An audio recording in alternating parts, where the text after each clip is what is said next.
Live stream audio test.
Okay, good evening, everyone.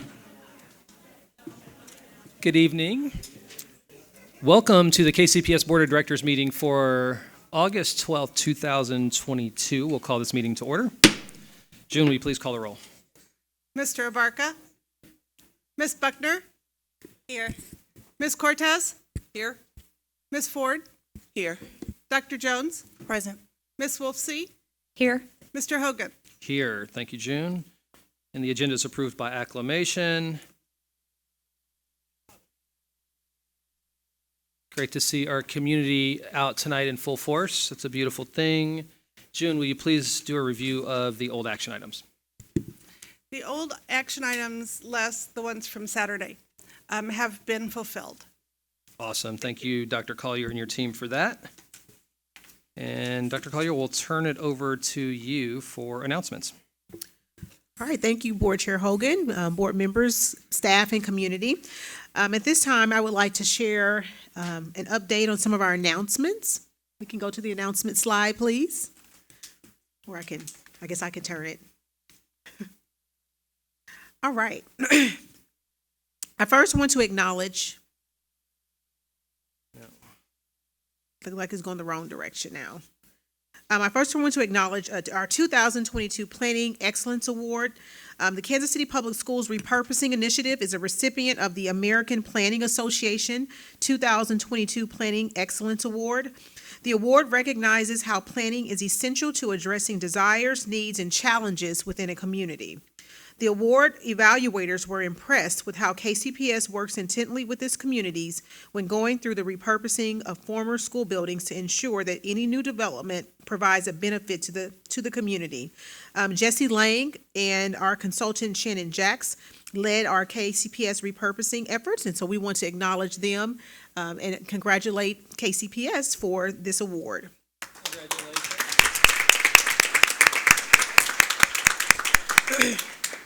In addition to that, we are currently in celebrating Hispanic Heritage Month. One of the activities that we did for the month, which was a lot of fun, was our on-the-road field trip. This is going to be a new tradition of KCPS, that when we have the Cultural Heritage Month celebrations, we will do some type of on-the-road experience where we go out into the community to learn more about the culture in which we're celebrating. KCPS staff members participated in the annual Dia de los Muertos, or Day of the Dead celebration at the Mattie Road Center. Exhibit opening and celebration were last Friday at the historic West Side neighborhood. Staff members engaged in the festivities by enjoying great food, supporting local artists and vendors, and observing the entertainment that was provided. Additionally, for Hispanic Heritage Month, we will have our annual Lunch and Learn. We will host that annual Lunch and Learn on Thursday, which is tomorrow, October 13th, 2022, in the KCPS boardroom from noon until 1 o'clock. Lunch will be catered from La Fonda El Taquito Mexican Restaurant. The program will feature musical performances by Mariachi Estrella, and Dr. Socorro Herrera will deliver the keynote presentation. Join us as we take this opportunity to celebrate, affirm, and appreciate the contributions of Hispanics to our city and our nation. And I believe we will be live streaming that as well for those who may not be able to attend. And then finally, if you've been on social media or if you're an employee here, you've seen that we have been having profiles on Hispanic leaders. And throughout this month, we featured these profiles of notable Hispanics that were hailing from Kansas City area. We decided to look locally and celebrate the excellence that's here amongst us. We share the profiles via email and our social media platforms to celebrate, affirm, and appreciate the contributions of Hispanics to our city and our nation. And we are really proud that we were able to also highlight two of our own KCPS board members, Rita Cortez and Manny Abarca. And so at this time, I'm going to turn it over to our board chair, Hogan, for some opening comments. Thank you, Dr. Collier. And again, thank you. Good to see the community out with us tonight. Appreciate you guys being in attendance. So I just wanted to read a brief statement from the full board for you guys real quick.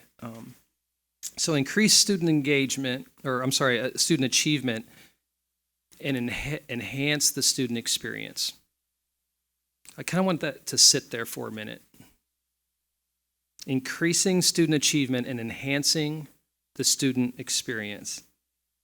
How do we accomplish these two critical objectives to prepare our students for the challenging world in which they will live and lead in the future? Increase student achievement and enhance the student experience.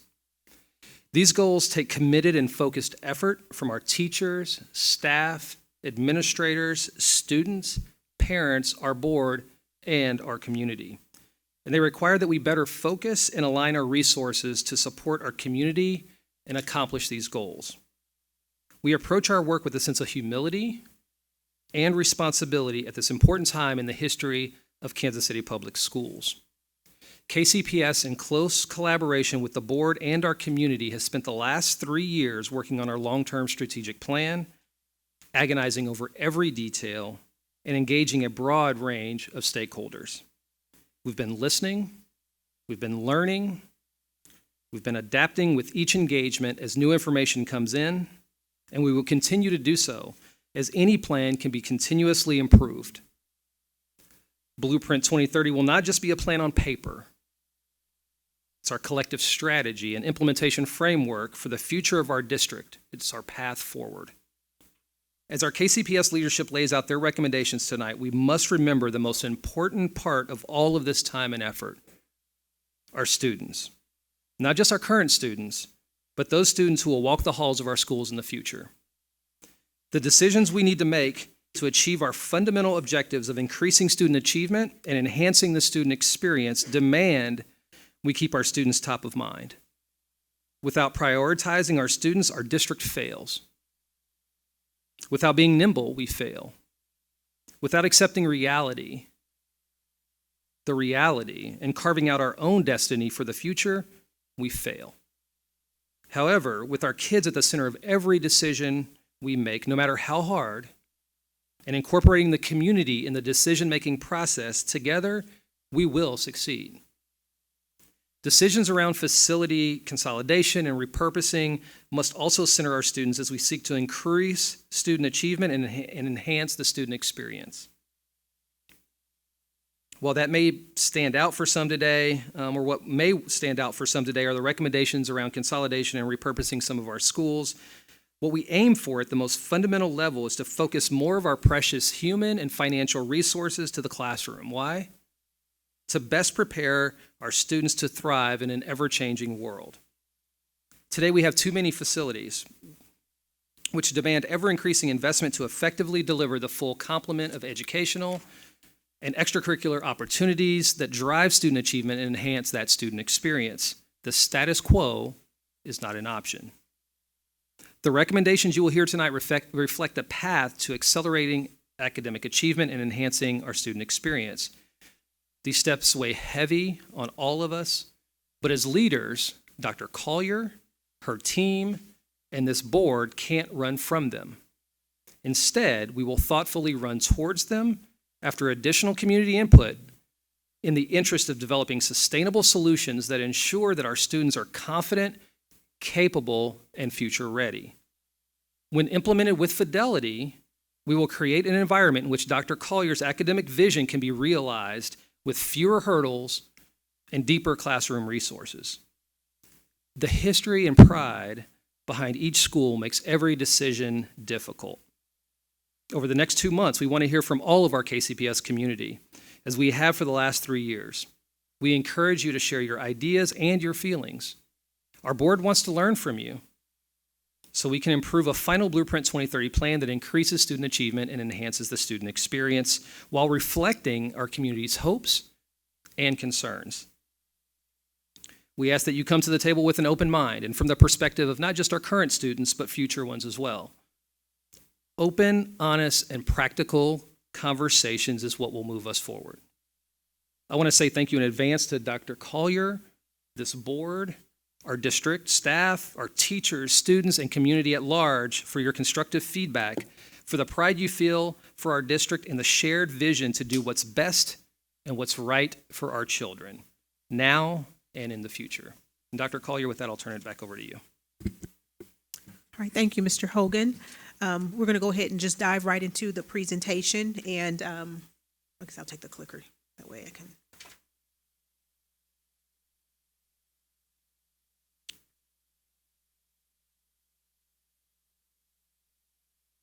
As it was just stated, the question is, what is Blueprint 2030? And we know a lot of focus has been placed on the facilities component of Blueprint 2030, and that is an aspect of it and something that we have to address. But as it was just stated, the primary goal and focus around Blueprint 2030 is really academic achievement and enhancing our student experience. This Blueprint 2030 plan is an update to our current strategic plan, and it maps our path forward as we begin to reimagine what education can and should look like in our schools.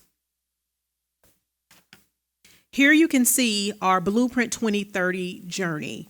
And it's important to note that it didn't just start this week or last week or even last year. A lot of this work began pre-pandemic.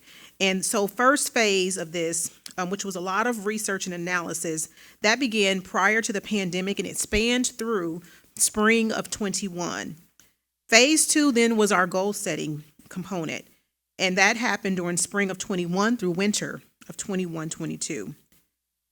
The next phase was the scenario planning, which is what we have just left from. We spent a lot of time on that in the spring and then in the fall.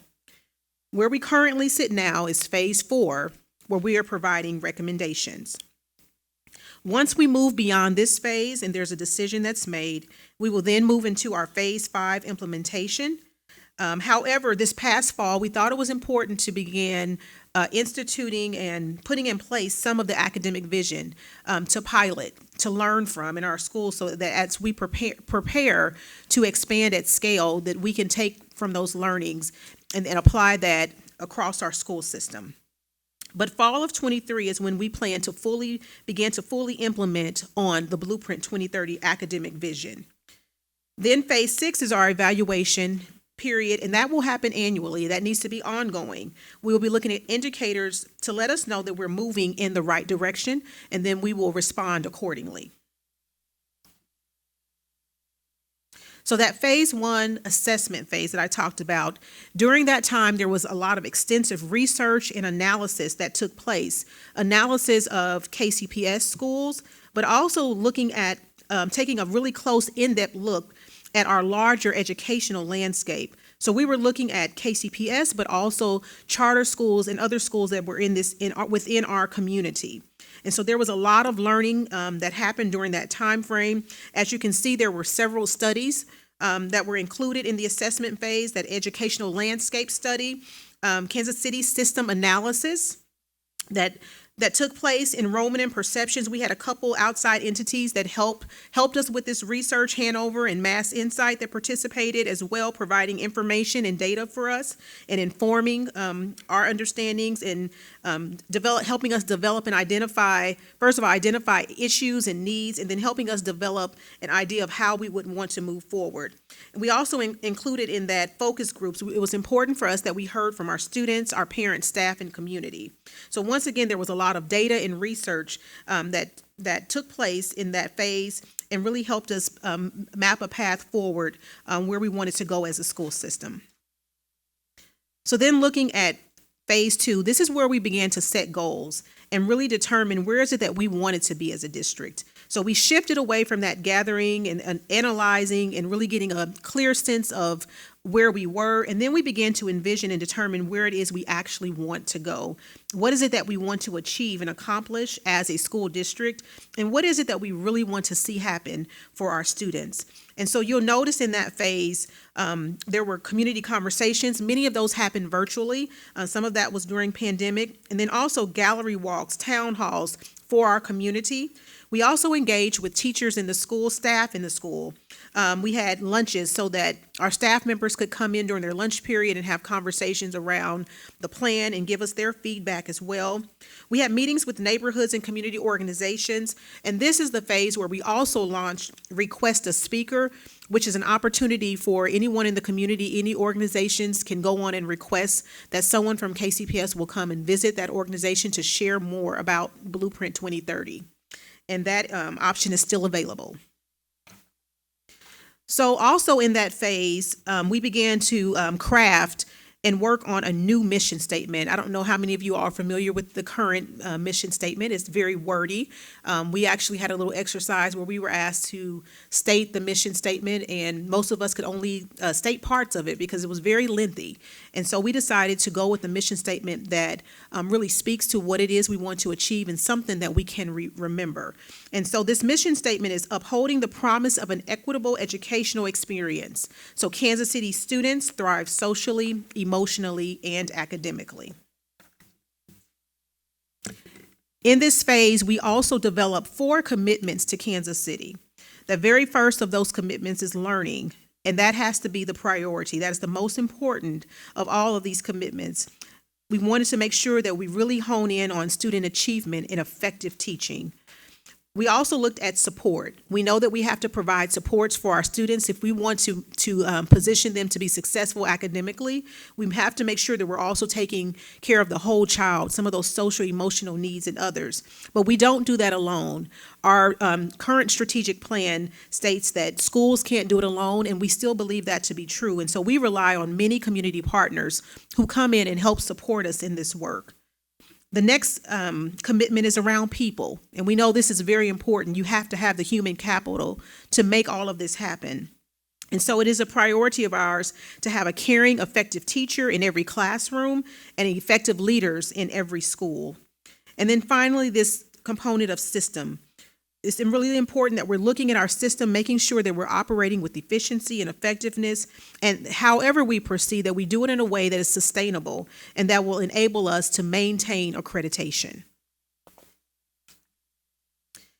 So in this goal-setting phase, we took time also to hear from stakeholders here, and here's some of what our stakeholder groups said. Starting with students, and I want to just note that it's really important that as we go through this entire process, probably the most important voice of all is our students. And so we want to make sure that we are enlisting their voices and hearing them and highlighting and elevating their voices. So this is what some of our students had to say. They want more field trips and experiences. They want to be able to learn outside of their classroom. They want hands-on learning opportunities, expanded clubs and activities for all students, equity across schools, and they want modern facilities, instructional facilities, and athletics. This is what our parents had to say. They want strong academic programs. They want a safe school environment. They want students to graduate college and career ready. They want support for students who are struggling. They want enrichment for students who are ahead. And then they want us to better align our system and to have a clear pathway in K-12. And then finally, our staff. They have a voice as well, and this is what they shared. They want to feel appreciated and valued. They want more support and assistance in the schools. They want time to lesson plan and to collaborate with their peers as they plan for instruction. They also want leadership opportunities and ways to grow in the profession, and they want better compensation, and that's not surprising. We agree. So here we are at phase 3, which is the phase we just actually moved away from, where we were presented with 3 scenarios in order to help us achieve this academic vision that we have. There were some options placed before us. And in order to do that, we knew that we would have to redirect our current funds and to channel those toward helping us facilitate the academic experience that we know that our children need and deserve, which means that we have to make some tough decisions in this process to do that. So in this phase, we also made sure that we were engaging all of our community with 5 community chats. We had recorded presentations so folks could go back online and look at them if they weren't able to attend. We also gathered feedback online. There were focus groups. I want to highlight that student lit conference. I think I'm most proud of our students. Last year, our student interns decided that they wanted to have a student conference, and they worked that summer to initiate planning. They planned over all the course of last school year, and then over the summer, they held our very first student organized and student led conference. And at that conference, we had an opportunity to engage our students around Blueprint 2030, and we heard more from them around what it is they would like to see in their schools and what they would like for their experience to be. We also increased outreach to non-English speakers and meetings with our neighborhoods and community organizations. So here is, this is not new. You've seen this many times before. This is scenario 1. And in this scenario, it is the most aggressive of all of the scenarios, where you're looking at the most potential school consolidations or closures. And so you can see there how many it was recommending. And once again, if we were to go with that option, then those resources would then be redirected toward the academic vision. Scenario 2 was a little bit less aggressive, kind of mid of the road. It seemed like a lot of people were actually interested in scenario 2. It was something that I think more people had an appetite for based on what we heard from community and from our families. And then finally, that scenario 3, which was the least aggressive of all. And you can see that there. As we were working through these scenarios, we actually engaged our community and our stakeholders around using a technology tool called Balancing Act. And this is where they could select which of these academic priorities were most important to them, what matters most. If we had to select from some of these, which ones would you want to see happen? And so what you see listed there are the top 10. These are the top 10 items that our parents, our students, and our staff selected through this activity, and that's expanding math and reading interventionists, which we were able to do this school year, expanding middle school clubs and sports, increasing our social emotional supports, and we did expand our sports, adding back to Paseo, and then increasing our social emotional supports as well. The 4th was improving teacher compensation. 5th is expanding pre-K offerings. Once again, this is the feedback that we've received from our community. Also providing professional development for teachers, adding project-based learning opportunities, expanding science offerings and teaching, offering more field trips, and then increasing staff for parent engagement. So this is what we heard from our community were most important of all of those priorities that were listed. And then what stakeholders had to say about the 3 scenarios. Many people felt like it was time that we did something bold, that we can't continue operating business as usual. They liked the idea of having more supports and opportunities offered. They wanted to make sure that we go far enough.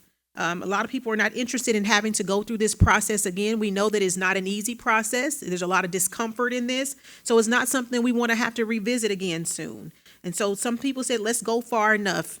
And then there were others in the community as well, because it's always a balance, who were just really concerned about closures and the need to close schools. They said you should close them, but not too many. So together we are trying to find that perfect balance around how we proceed as a community. What is best for our students? What is best for the community? And so I'm going to move on now so we can dive into the academic vision so we can really talk about what that's going to look like. And so you can see how we plan to accomplish all of this through that academic vision, through the student experience, and then also facilities. And so in just a moment, we're going to see a video that's going to just give you a highlight, an overview of the academic vision, and then we'll be led through that academic vision by Ms. LaTanya Franklin, our Assistant Superintendent of Curriculum and Instruction and Professional Development, and Dr. Christy Harrison, our Assistant Superintendent of School Leadership. So we're ready for the video.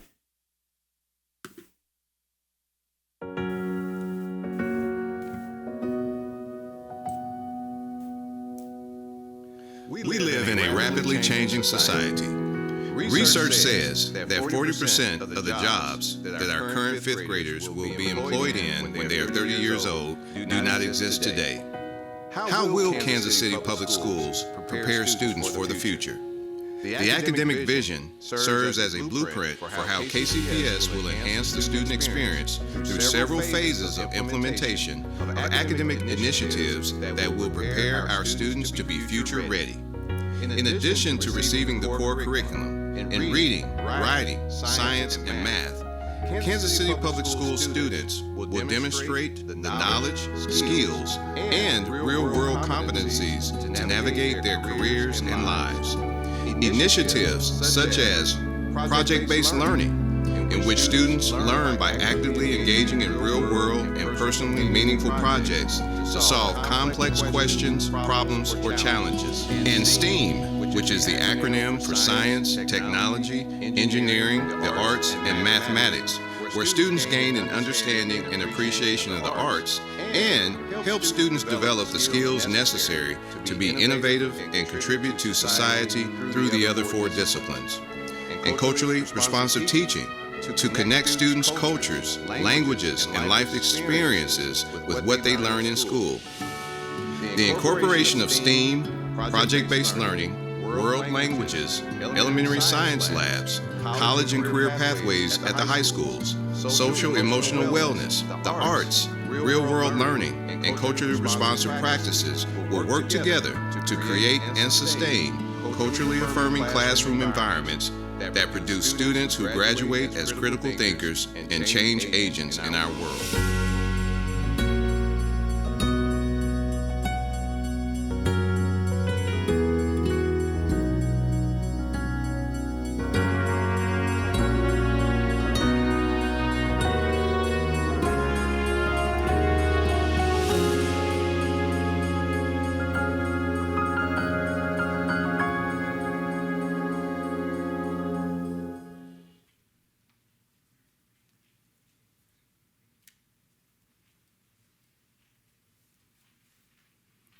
Good evening. Thank you.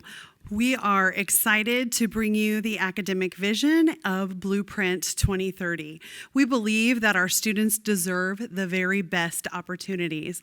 And to this end, we would like to share with you our new academic vision: connected, empowered, liberated, every child, every educator, every family, every day. We know that to reach this vision, we have to help our students and our teachers transform teaching and learning. Ms. Franklin is going to share with you what teaching and learning will look like as we transition through Blueprint 2030.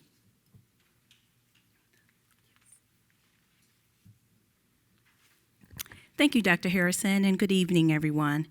As Dr. Harrison shared, our purpose tonight is to really highlight how the programming and strategies included in our academic vision will enhance student experiences and increase academic achievement for all students. I will specifically share about culturally responsive teaching, focused literacy and math strategies, reading and math endorsement professional learning tracks, project-based learning, and our Beyond the Four-Wall experiences. As one of the district's 5 big rocks, culturally responsive teaching, defined here, is at the core of ensuring that all of our students will feel connected, excel at high levels, and experience academic success.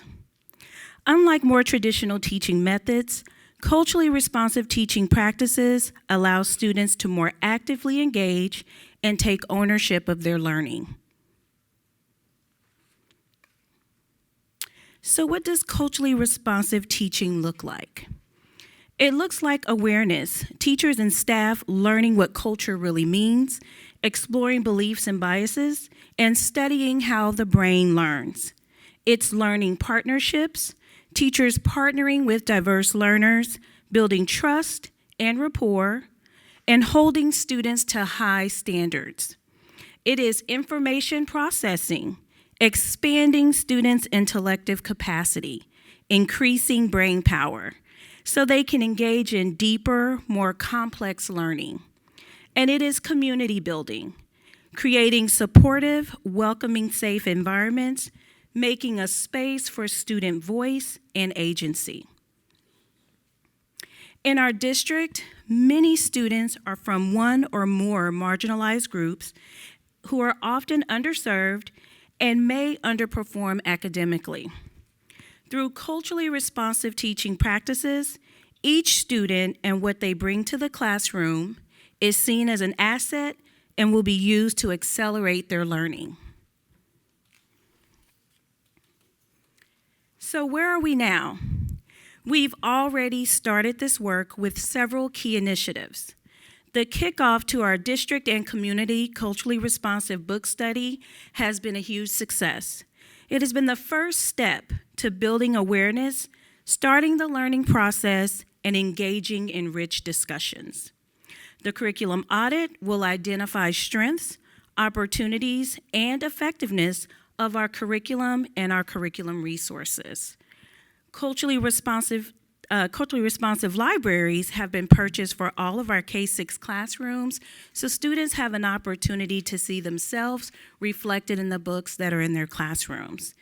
And there's been culturally responsive leadership training for all of our building principals and their leadership teams. Moving into content-specific teaching and learning, we know that strong literacy and math skills are critical to student success, which is why literacy and math are two of our most important big rocks. Ultimately, we want to ensure our students are proficient readers, writers, and communicators.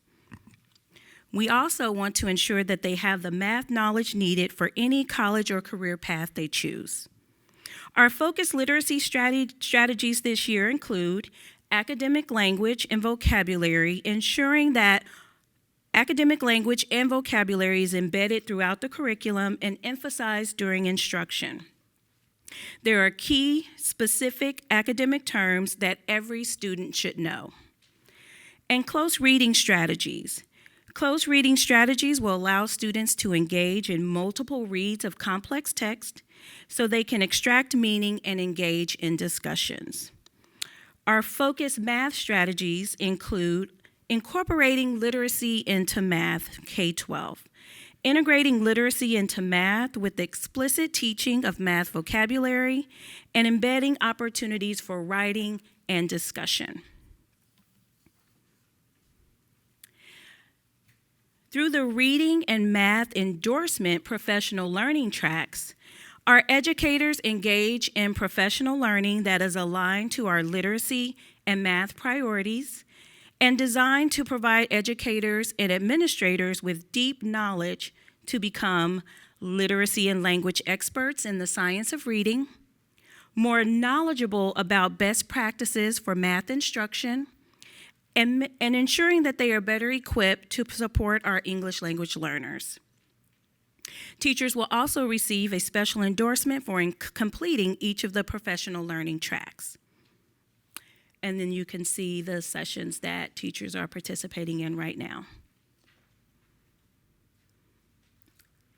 In reimagining teaching and learning in our district, as you heard in the video, through the implementation of project-based learning, students will engage in real-world and personally meaningful projects to solve complex problems and answer complex questions. This process allows for developing deep content knowledge, critical thinking, collaboration, and communication. And also shared was our Beyond the Four Walls experiences. It is our commitment to ensure that every student has an opportunity to participate in at least two out-of-classroom learning experiences. We understand that these opportunities will expose our students to new environments, real-world concepts, and careers, increase their interest in the concepts being taught in the classroom, and it will help our students make connections to the classroom learning. And finally, research shows that enriching field trips can have a positive impact on student learning and their social emotional well-being.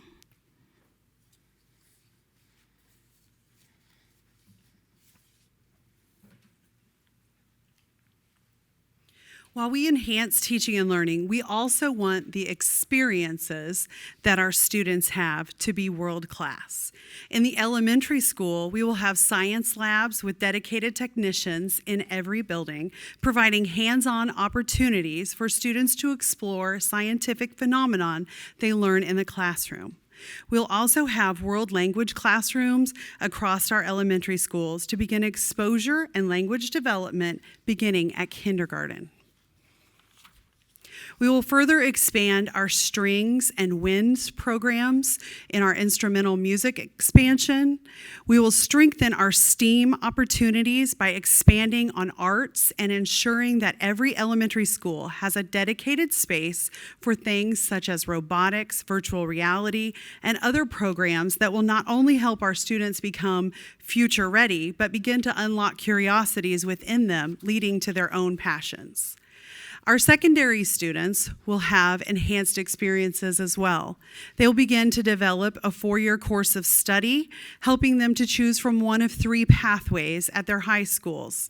These pathways are aligned to current industries and will ensure that our students are college and career ready.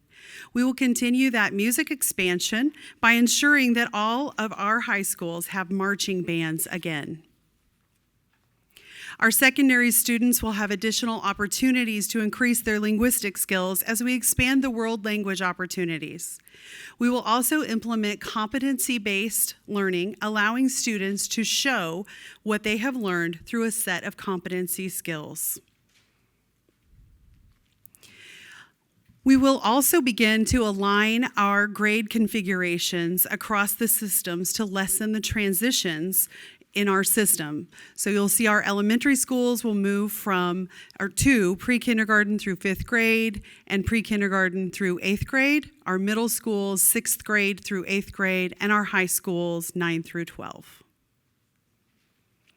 We have already begun a number of these initiatives in pilots throughout our various schools and will continue to refine and monitor as we roll out the full academic vision. You can see a number of those initiatives listed here that we have starting this year. There is so much to this vision, and we know that to accomplish it with fidelity, we cannot implement it all at once. We have three phases of implementation for the academic vision. Within the first phase, you'll see the initiatives that we've already begun, and then we slowly begin to implement them over the next several years. Fully implementing this vision is contingent upon redirecting funds from our operating. We'll go through how we'll do that in a few minutes. The scope of this work will require some updates to our facilities. Our students need spaces to collaborate, to learn, and to grow together as they develop 21st century learning and thinking skills. We'll utilize our facilities to create spaces such as innovation labs, collaboration spaces for both students and teachers, and so much more. It's our time to believe that our students deserve future-ready learning environments. This includes renovation of current buildings and building brand new buildings for our scholars. With the passage of a bond, the possibilities for Kansas City Public School students are limitless. The time is now for us to truly believe in what is possible. Questions? Thank you, ladies, for that. I appreciate it. Questions from the board? Ms. Buckner. Hello. So I'm looking at all of the academic vision, and the first thing that comes to mind that I think that the board has asked for in many different ways are the measurable outcomes. Like, what is it that we are going to see with our children as a result of this vision? Okay? So we've asked before, how many of our students are going to be reading on grade level? How many, what is the promise or the hope here after this?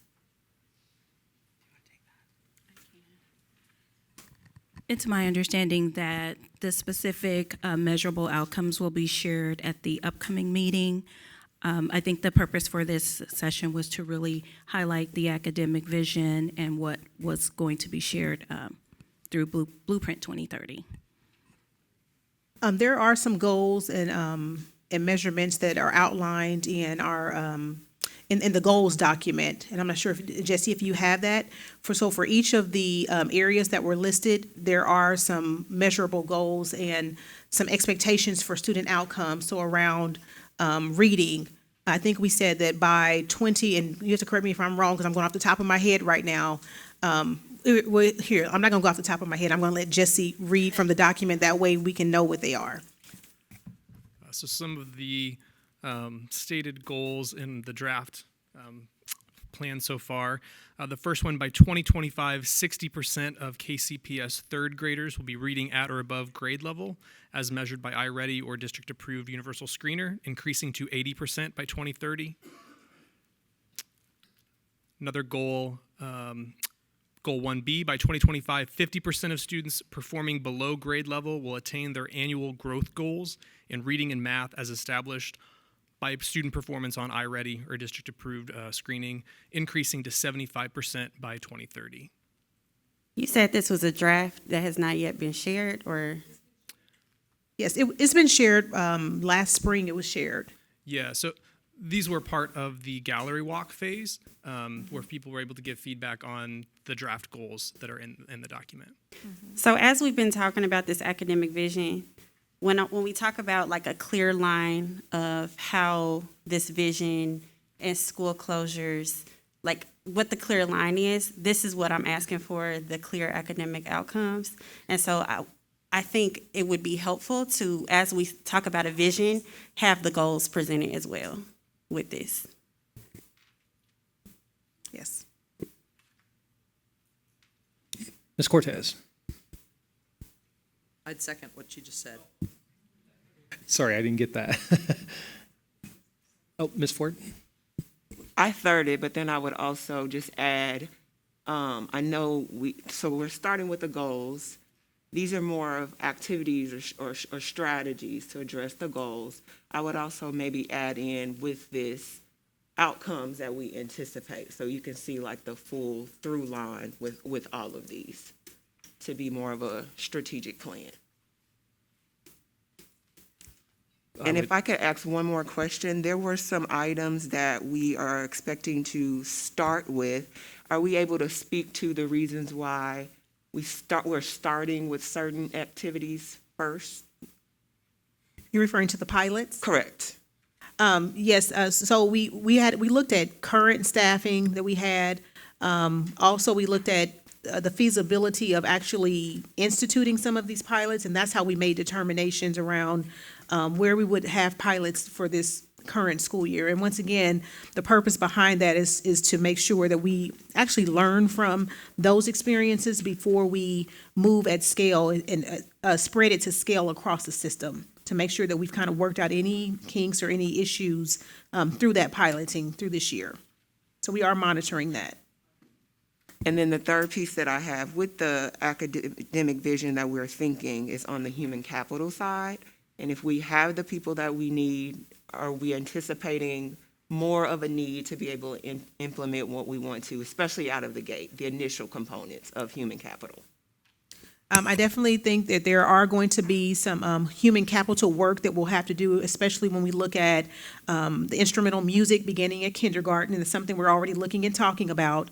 Also, the world language. And so if you notice on the phases, that's probably one of the later phases, because we really have to think through that pipeline issue, because we currently have 2 language schools, and we work really hard every year to staff those. So if we're going to talk about having language across the system, we really have to work to build that pipeline. So those are some of the human capital issues that we're looking at right now as we prepare for each phase. Yeah, Dr. Jones.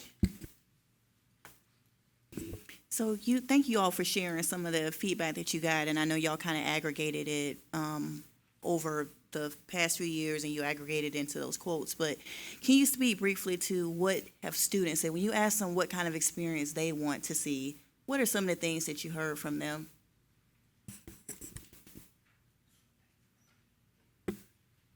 So students told us, and I think I talked about this a little bit, but I'm gonna go back to that slide. I think what we hear consistently from them, so they talked about the field trips, like learning outside of the classroom, like not just staying at school to learn, but getting beyond those 4 walls and really engaging in the community. And I talked about this earlier this morning, being able to connect some of that theoretical learning that's happening in the classroom, and getting out and engaging in a space where they're seeing it and feeling it and touching it, and being able to discuss it and to see it come alive. so that it's real and relevant to them. They also have asked about hands-on learning experiences. I think we know is not most effective for students to sit and get and to be lectured to for 45 minutes or 50 minutes. Students want to actually engage in their learning and really lead their learning, and to do projects and research and things where they're working together and discussing and researching together. So those are some of the things that students told us. Also, they talked about the modern facilities. I've said this before, I really wonder sometimes what our students think to themselves when they go visit school districts in the surrounding area, their peers in school districts in the suburbs, when they're going for a debate or they're going for swim or they're going for some other activity. What are the thoughts that go through their mind when they see those types of facilities? And does that send an unintended message to our children about their worth and their value? I really believe our children deserve and need new buildings. They need the kind of buildings that their peers are in. They need the kind of buildings that will actually help us facilitate the kind of academic vision and learning that we want to see happen in our schools. Ms. Wiltsey. Thank you. I thought it was in here, Mr. Lang, but can you give us a sense of the level of engagement that we have done up to this point, in the sense of, I'm thinking more in phase 3, when we did those town halls and we did the surveys, and for those that are on, that are watching, that are listening, I don't know that we touched upon that.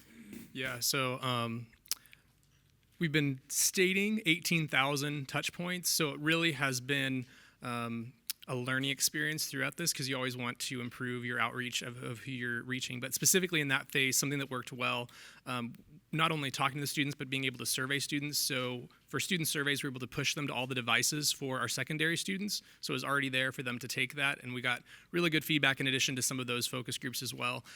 Also learning how people want to get information. So we had the gallery walks, and that was kind of a different approach for this. It worked well for some, but others didn't feel like they really got to have a robust discussion because they couldn't hear what other people were saying. And so that's why we came back 2 months later to have those town halls in December, just to create a different avenue for people to be able to give feedback. Then in our last phase that we just came out of with the scenarios, we had a couple of events, and it seems more and more difficult to get people to come out for public events since COVID. Which we want everybody to continue participating with us for sure. So one thing that we learned, pairing that with another activity that the school is already doing.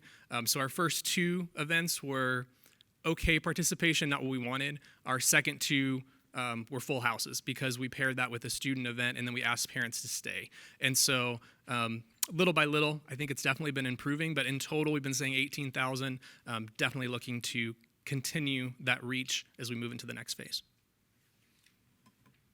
Just, so that gives me a size by category, like I'm not gonna hold you to numbers, but one of the things we, not now, but later I'd like to know is, we have teachers and staff, we have parents, and we have students and community. And just knowing, in an endeavor like this, you tend to get the same folks, and our challenge, and we're not unlike any other school district around the country, is to keep going broader and deeper, right? So I think in addition to the number, I'd just kind of like to know roughly how broad and deep we are in each of those 4 categories, to the best of your ability to do that. And then, in this next phase of community engagement, really how we're going to just keep building on that to get to those folks that we know we don't always get to. So that's my challenge to you. Ms. Cortez. This really probably falls in between a question and a comment. But I would really encourage, as we flesh out this plan, we go to more deep community conversations. I'm looking at one of the last slides, the one that says proposed phases of implementation, and sitting in the lower right-hand corner is a number that is, to me, a little bit random. And I think it's very important from a transparency standpoint that we be able to talk about what kind of investments we're talking about needing to make on a year-by-year basis. I realize that 13.2 million can't possibly be an aggregate, right? That's a point in time. So I really think it's important that as we talk about the trade-offs that we have to make as a school system to accomplish this vision related to student achievement and student experience, that we be able to talk about as we walk into the depth of this work, what that investment in transition looks like. So I'd really encourage a more transparent approach to that. Okay, a couple of questions from me, and then we can, unless others have other questions, we can move on to the next topic, or next section, I should say. On slide 28, around the Beyond the Four Walls piece, Dr. Collier or someone on your team, can we talk about the current state? I think it's important for people to understand, this four walls is super important. I remember, for the limited time that I was actually focused while I was in school, I remember having multiple trips per year, right? That didn't seem like an odd thing for us, but this is, we're saying, yeah, we're going to go do this, but what's the current state look like? Like, is this tremendous growth? Is it just kind of incremental growth in terms of the experiences outside the four walls, or what does it look like?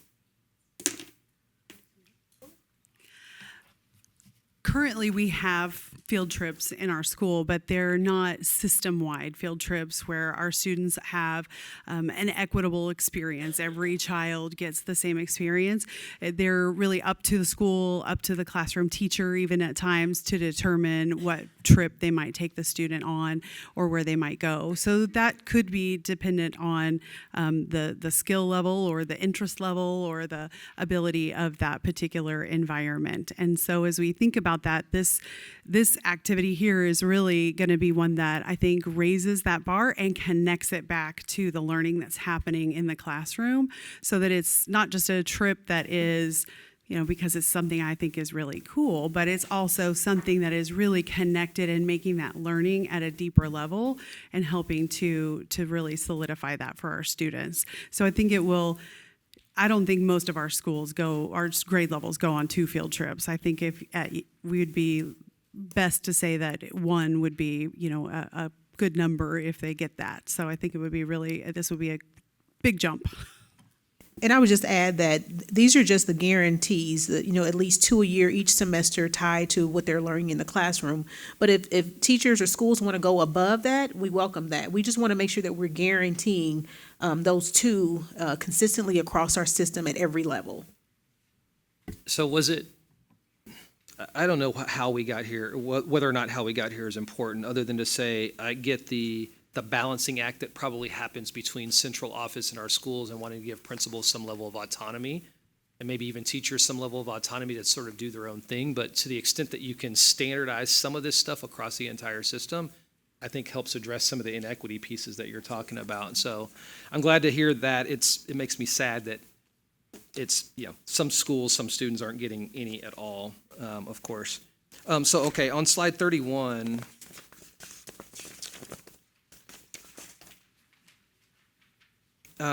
so not really a question, more of just a comment on actually 2 things on the college and career pathways piece.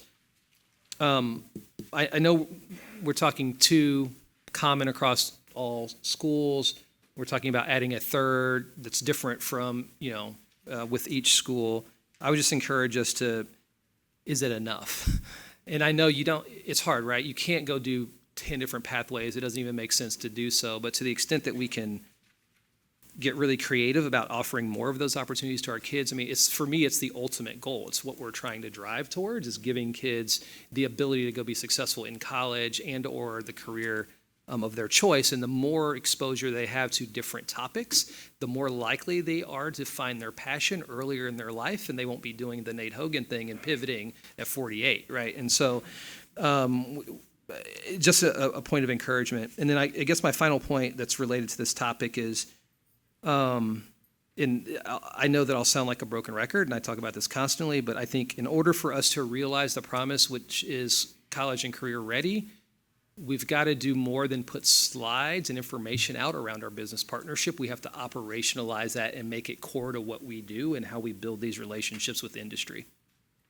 Right? So another point of encouragement, we've got to go really intently focus on that piece and make it not just sort of we've got a program here or there, it's fledgling, we've got a document that has some SLAs, which is good. I think it's a start. But man, I would sure think it would be beneficial to our students to accelerate that in a really, really meaningful way. So, Ms. Buckner. Yes, I'm looking at the culturally responsive teaching framework, and I'm just wondering, I think I've asked this before, like, how do we know that we are a culturally responsive district? So I know with like the trauma response framework, there's like a timeline, and we know that we can say that we are a trauma responsive school district by evidence of these many schools having completed. So how do we know that we're being culturally responsive with some fidelity, that it's happening on the classroom level, school level, and district level? Well, I can tell you, like the trauma framework, we have not outlined clearly those outcomes. Right now, we're just kind of going through the book study, but we can map that out, what it should look like, what are the expectations around being a culturally responsive school system. We can map that out. Thank you. Ms. Ford. I have one more question that I think we've talked about before, but just wanting to ask again. What does the evaluation piece of these strategies look like, kind of on the front end, so we can kind of know ahead of time how we're going to measure what's effective and what's not, and what caused what movement to happen? Are you referring to the pilots or? Pilots yet, yes, or even like the long-term themes that we're mapping out. How are we considering evaluation on the front end before we implement things? Well, I think with all of this, the outcomes are that we're looking for are academic growth. So we're going to continue to measure growth over time on those benchmark assessments, but ultimately also our MAP scores. How are we improving? How are our students growing and improving in the areas of math and literacy? And not just the district-wide data, but also looking at our subgroups. Are we seeing growth within those subgroups? Because that's something we have to look at closely, because while on surface it may look like we're doing well in a particular area, we do know that there are some student demographics within our school system that are not doing as well. So we're going to be monitoring growth as a district, but also our subgroup data in those areas: math, literacy, science, and social studies. All right, Dr. Collier, I think we're ready to move into the proposed recommendations around the facilities.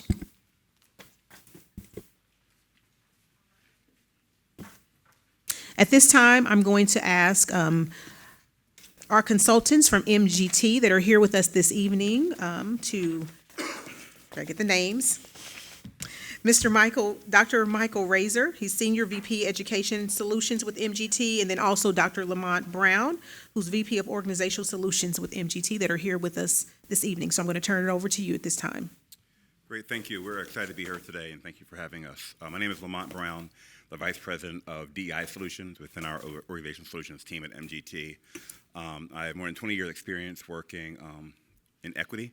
Initially as a teacher, principal and school district administrator in the Philadelphia and Delaware area prior to being an education consultant, and now a DEI consultant with MGT. MGT itself is a national public sector consulting firm. We do a variety of work in facility space, finance space, education, and DEI space. And I am partnering with Dr. Razor and the education team on this specific project.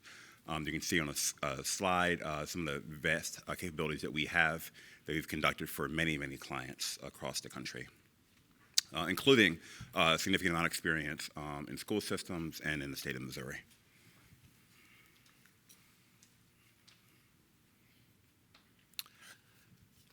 Hello, I'm Mike Razor. I lead education performance for MGT's Education Solutions Group, really the business of running a school district, operations, finance, human capital, those types of things, organizational effectiveness. We're pleased to be here this evening. Personally, I have experience in 2 districts leading this work as academic transformation of a school district and educational vision like Blueprint 2030, and I commend the district on the work that it is engaging in and really the systemic way in which that is happening. From the very beginning leading in on this, I also appreciate how the tail is not wagging the dog. It is very impressive, the academic vision, the vision for what types of teaching and learning the district and the community want to take place, but at the same time realizing that operational costs are dictating certain things right now where they shouldn't be and can't be.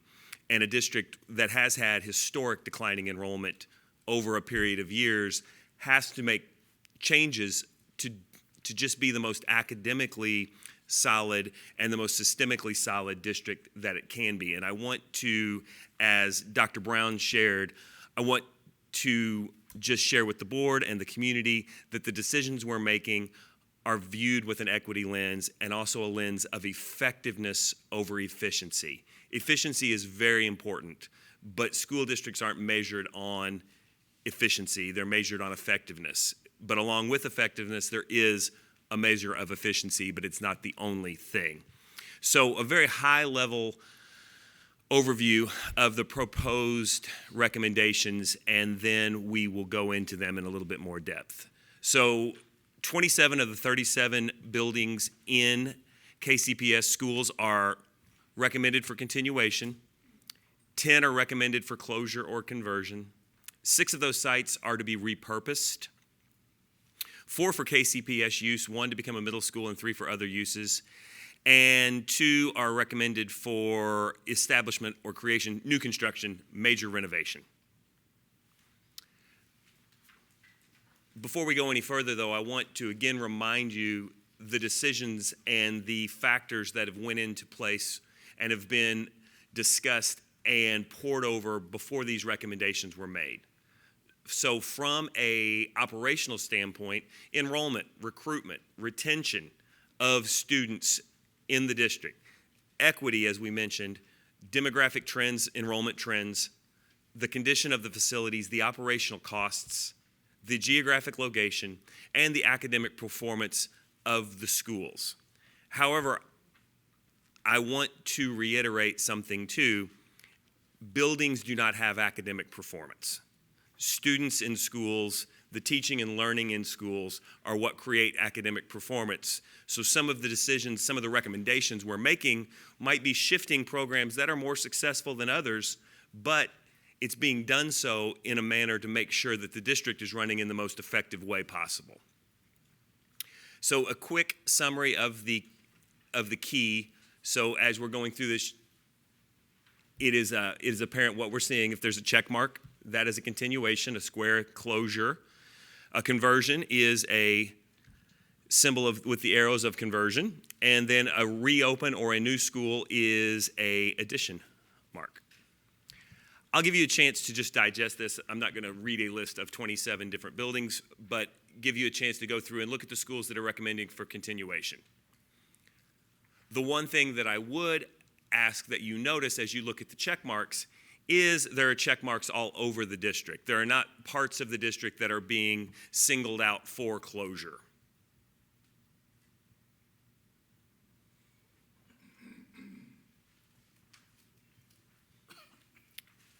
You'll also notice the same thing with the recommendations for creation and establishment of new schools. Again, spread throughout the district or across the district, and no one area of the district being identified as an area for new construction or establishment. And this would be, again, just to be said and articulated, this is one new middle school in the south, a new Martin Luther King Jr. elementary school, and a new replacement elementary school in the northeast. These are the schools listed for closure and conversion. Again, as you're looking at a very high level, just noting that there is not one area that is really singled out as this is happening. It is widespread across the district. There are 2 high schools and 8 elementary schools recommended for closure and conversion. Part of the 2 high schools is the district's vision to have 4 high schools, 2 signature, and 2 neighborhood schools. And given the size of the district and the decreasing enrollment in high school, very, very similar numbers to what you see across the country in districts with stable populations as of that of KCPS. These are alternate uses and plans for the possibilities for buildings that are being closed or converted. So Central High School could become a professional learning center, possible swing site as well for building relocations, and other uses by KCPS. One thing that I will say about Central that I'll reiterate in a little bit as we go specifically through schools, the value of the Central site is not being diminished. It makes the most sense as we're looking at schools and populations and enrollment and condition. However, the field house at Central, the swimming pool at Central still are of great value to the district, as well as the middle school that's on site can take advantage of some of the facilities. Just all the facilities aren't needed at this time. Northeast High, again, could also be a swing space, and there could be other uses. Faxon Elementary, possible relocation for the Success Academy, possible Parent Empowerment Center. And then the current King Elementary, there's a recommendation that it becomes the new home of Paseo Middle School. But again, there is a new King Elementary construction recommended as part of this plan. So as you look across the schools that are recommended for closure or conversion, if you see the pink, that is not good. If you see green, that means they are operating at average or above, or they have a growth in population. However, you can also see that even the schools that have green in one category are predominantly red in the others. The other thing that should be noticed, in deferred maintenance, as we're going through this, and I'm trying to include more detail than less, deferred maintenance is not the maintenance that is necessary every day in these buildings as well. This is just the critical maintenance that has not been done over the years as you look at those numbers. And for any elementary school, those are very large numbers, even the ones that are in white that are kind of in line with where averages lie. But the other thing that you can see across the board is the 10-year population, or which now would be the 8-year population trend or forecast, shows a decline across the board, and the schools that are growing just ever so slightly, and the schools that they are slated, or that the student population is slated to move into, have abundant capacity to take all of the students that are going there. So a plan like this has to be phased. Literally, it's what piece on the checker or chessboard do you move first that then makes every other move possible. And with this conversion of schools, repurposing of schools, construction of schools, it's going to have to be phased. Another reason it's going to have to be phased too is just because of finances, because this is an expensive endeavor, even in a right-sizing type of environment. So phase 1 would be the conversion of Central High School to use by the district and the middle school.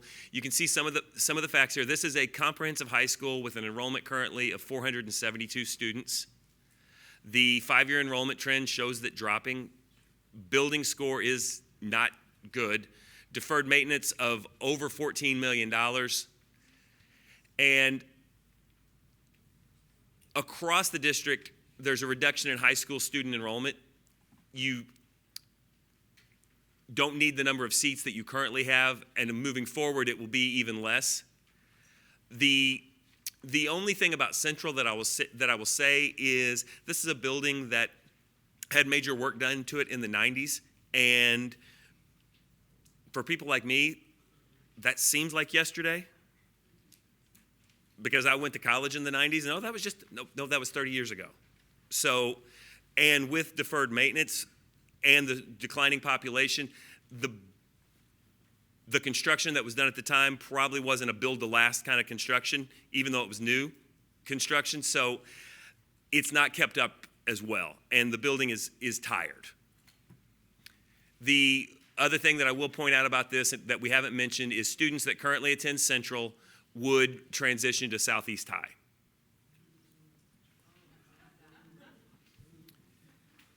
James Elementary would be repurposed. James Elementary is a school that had stronger academics, just as we were speaking about. However, the student enrollment at James Elementary is only 236 students. The 5-year average is a 73 student drop, which in a district of that size is almost 3 classrooms worth of students. Lower building score for an elementary school, almost $4.5 million of deferred maintenance. Some of these factors are going to sound repetitive because they are the same in many buildings, but a reduction in elementary school student enrollment means fewer elementary schools needed. This is one of the oldest buildings in the district, which means even though there's deferred maintenance that can be quantified, once you get inside and you start doing, if you were to try to do major renovations to a building like this, older buildings, you come across things that can only make things more expensive, things that have to be mitigated, building styles that no longer are used where you have to retrofit. So this would definitely be a repurposing type of school. Longfellow, very similar story. Lower academic performance, low enrollment, dropping enrollment, high in deferred maintenance. Longfellow students would require somewhat of a boundary adjustment, so the recommendation would be to Garcia and Hale Cook for the students there.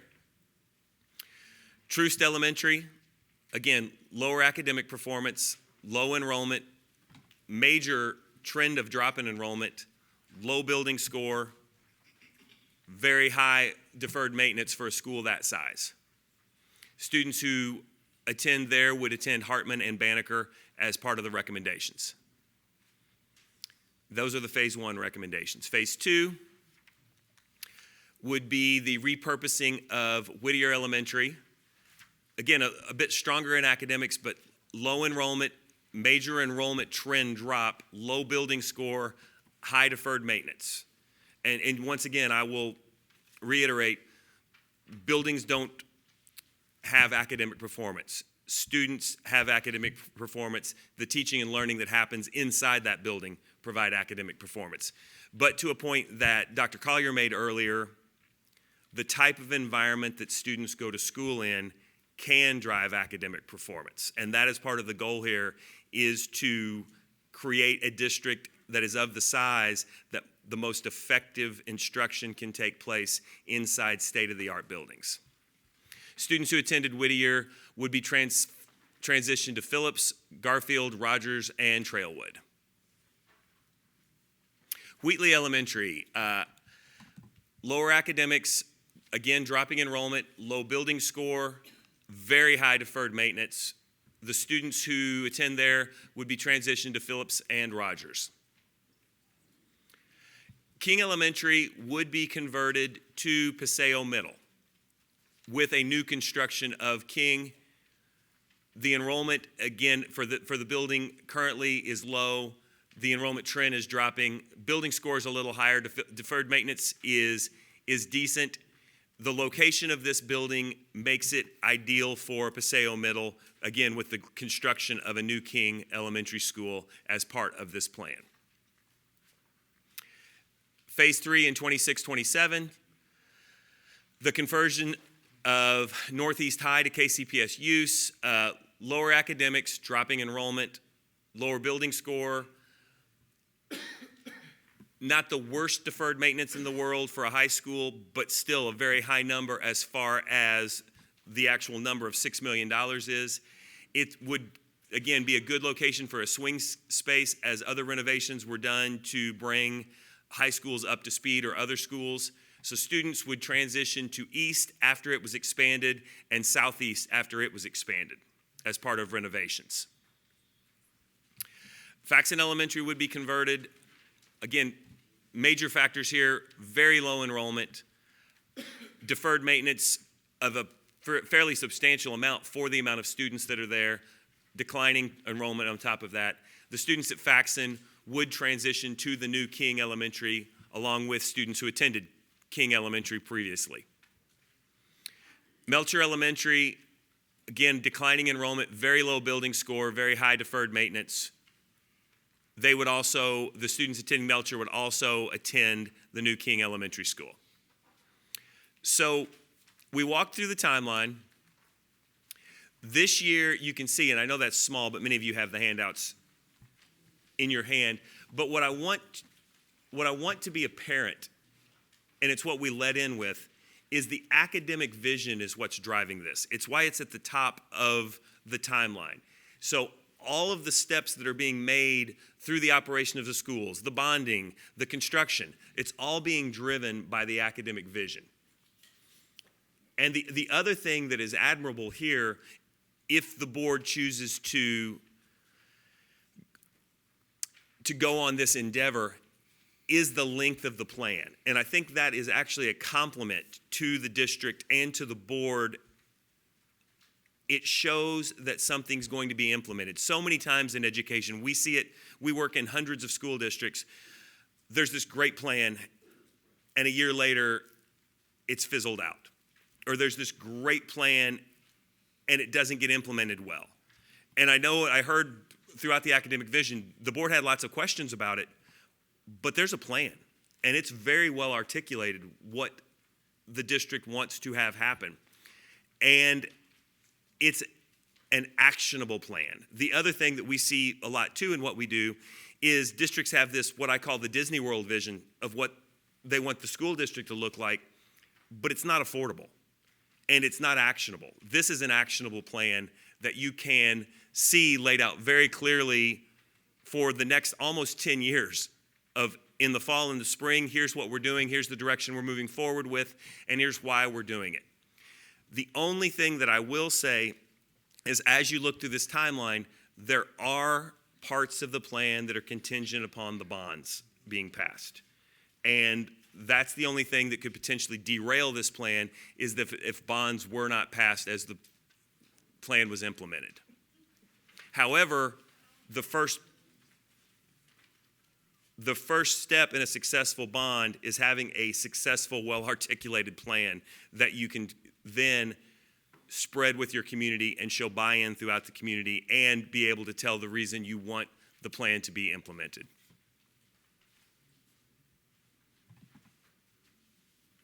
So,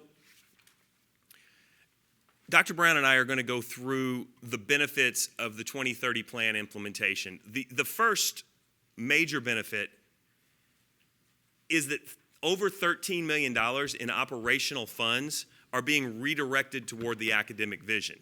Now, if you've been playing along or keeping score on this, you'll notice that 13.2 is less than what the scenarios built out in the savings. One of the reasons is our recommendations when schools are repurposed or closed have nothing to do with eliminating teachers. We and the district see the value in a low student-teacher ratio, see the value in putting additional resources in. So the savings you're seeing are operational savings, not human resources savings of the teaching staff through this. The other thing that I would tell you, having done this several times, you're going to see greater savings than the $13.2 million. There are synergies that are kind of hard to quantify before you implement something like this, but you notice it in cleanings. I mean, and it sounds like it's a very minuscule thing, cleaning supplies, toilet paper, all the things that you really haven't put a quantifiable number on that the district starts having more operational savings they can put toward the academic vision. Access to expanded and equitable learning opportunities. When districts have more schools than they need, programs get diluted out. Condensing to the right size that a district, that the number of students dictates, allows for better, more robust programs for students. You saw the academic vision pieces that were just talked about, and I'm not going to repeat those, but as you look through there are so many things that aren't happening or aren't happening with fidelity or equitably across the district right now that this plan help ensures happens. It also gives the opportunity for more, it gives students more opportunities. It puts students in better buildings and allows the district to be in a financial footing to take care of, in the manner they should, the buildings that are staying in the footprint of the district. And it allows for, as I said earlier, for better staffing and more support for the students and staff. Before I continue, I'll say a few things that we haven't acknowledged yet that we should. We probably should have started with that. Regardless of whether you think everything here is the absolute best plan, the reality is this is an impact. And we have to be sensitive to the fact that even the best change can be emotionally taxing for every single community member, student, teacher involved. And so I think it's important that we maintain that sensitivity as we're evaluating these options, understand the positive impacts that this slide alludes to, but the emotional stress that is inevitable throughout this. One of my jobs is to make sure that equity is being considered in all decisions and in the process. When you look at the previous slide that showed the district map and showed a bunch of stars and squares all over, it demonstrates that there's not one particular area of the community that's having a more of an impact than another, and I think that's important to demonstrate. In schools and districts that I've worked with, many times when there is a closure or a series of closures, a significant reduction in staff follows that. And so while that 13.2 number could be a lot higher, just want to reiterate Dr. Razor's point that respecting the current staff, respecting the both relationships staff have with students, but also the small teacher-student ratio in schools is critical. And the third thing I'll acknowledge is we all know that if you have a school with 600 students versus with 250 students, the economies of scale and the services that students have access to significantly improves. There are many, many schools where because it's small, they have to share resources, and this is an opportunity to make sure that doesn't happen when not necessary. In addition to equitable learning opportunities, which we alluded to, project-based learning is able to be strengthened for all students. The opportunity for both world language, culturally responsive education, STEAM elementary schools, music, all these things should be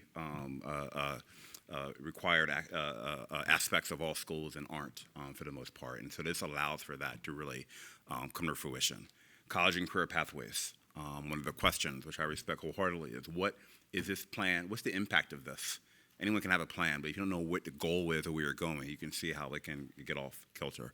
So the idea that there are pathways for students to have more access and a direct path both to college or having a career once they matriculate beyond the school system is part of that pathway. And you can see some of the other items here that this isn't just change for change's sake, but to have tangible impact both for students, the current staff, and the community at large. Thank you, Dr. Brown. I do appreciate you pointing out that as well, that we realize change is difficult. The only other thing that I would say as you look at these recommendations that we've made and some of the scenarios that were presented before, I want to say it one more time, this isn't efficiency for efficiency's sake. The recommendations we could have made could have been a lot more stringent for efficiency's sake. This is not a cutting to the bone. This is a restructuring for success, and do appreciate, like I said, all the work that we've seen. We came in as the district was doing the work. A lot of times we'll come in ahead of time and we'll do this work for a district. We wouldn't have done anything differently than what the board and the district and the administration have done moving this plan forward. It has been done the right way, and we applaud that. Thank you. All right, thank you, gentlemen. We'll open it up for questions from the board. Ms. Buckner.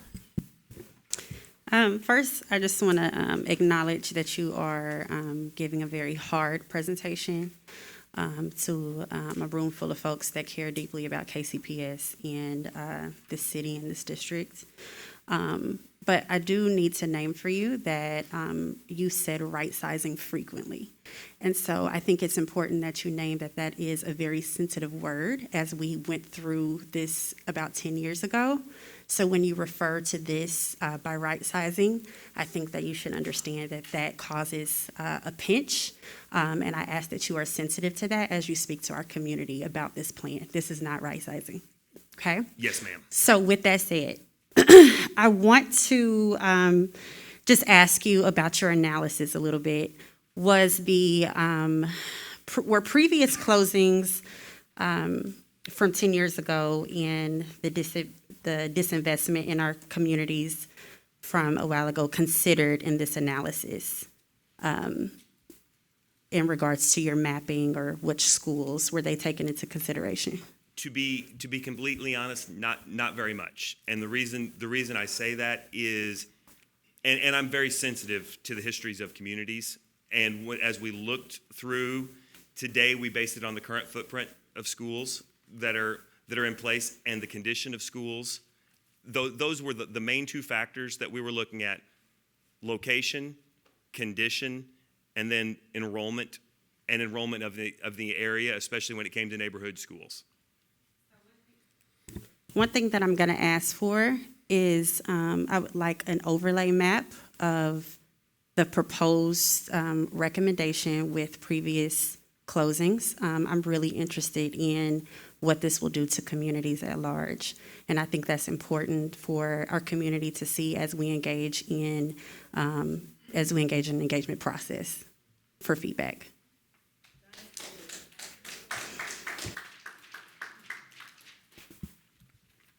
Any other questions? I have a couple, but I'll wait. Yeah, Ms. Wolfsey. I think that's an excellent suggestion about the overlay, but you mean both, right? The one that took place in the 50% of the schools plus the master plan that most recently took place in 2015, like an overlay of both? Yes. Okay, I'll jump. Oh, Ms. Ford? I would also, how was maybe the implementation of your recommendations taken into consideration? So thinking about the after effects of things, transportation, how long students would be on a bus, thinking about a northeast to a southeast, like all of the implementation and after effects, how was that incorporated into your recommendations? So the first thing is I would be lying if I said there weren't 5 different ways to make this happen. What we looked at was what we considered to be the most effective order of operations, as well as it played into the academic vision, as it played into construction, because construction, you're looking anywhere from 18 to 24 months. Renovation can be, even that long, depending on how intrusive the renovation has to be. So we were looking at, and funding for that matter too, with the needs for bonds as we're moving through this. What can be done now without bonds that puts us in a place as bonds are passed to implement? But then as we're looking as the overall district, to your point around transportation and things like that, we're looking at what causes the least disruption as we're making the plans.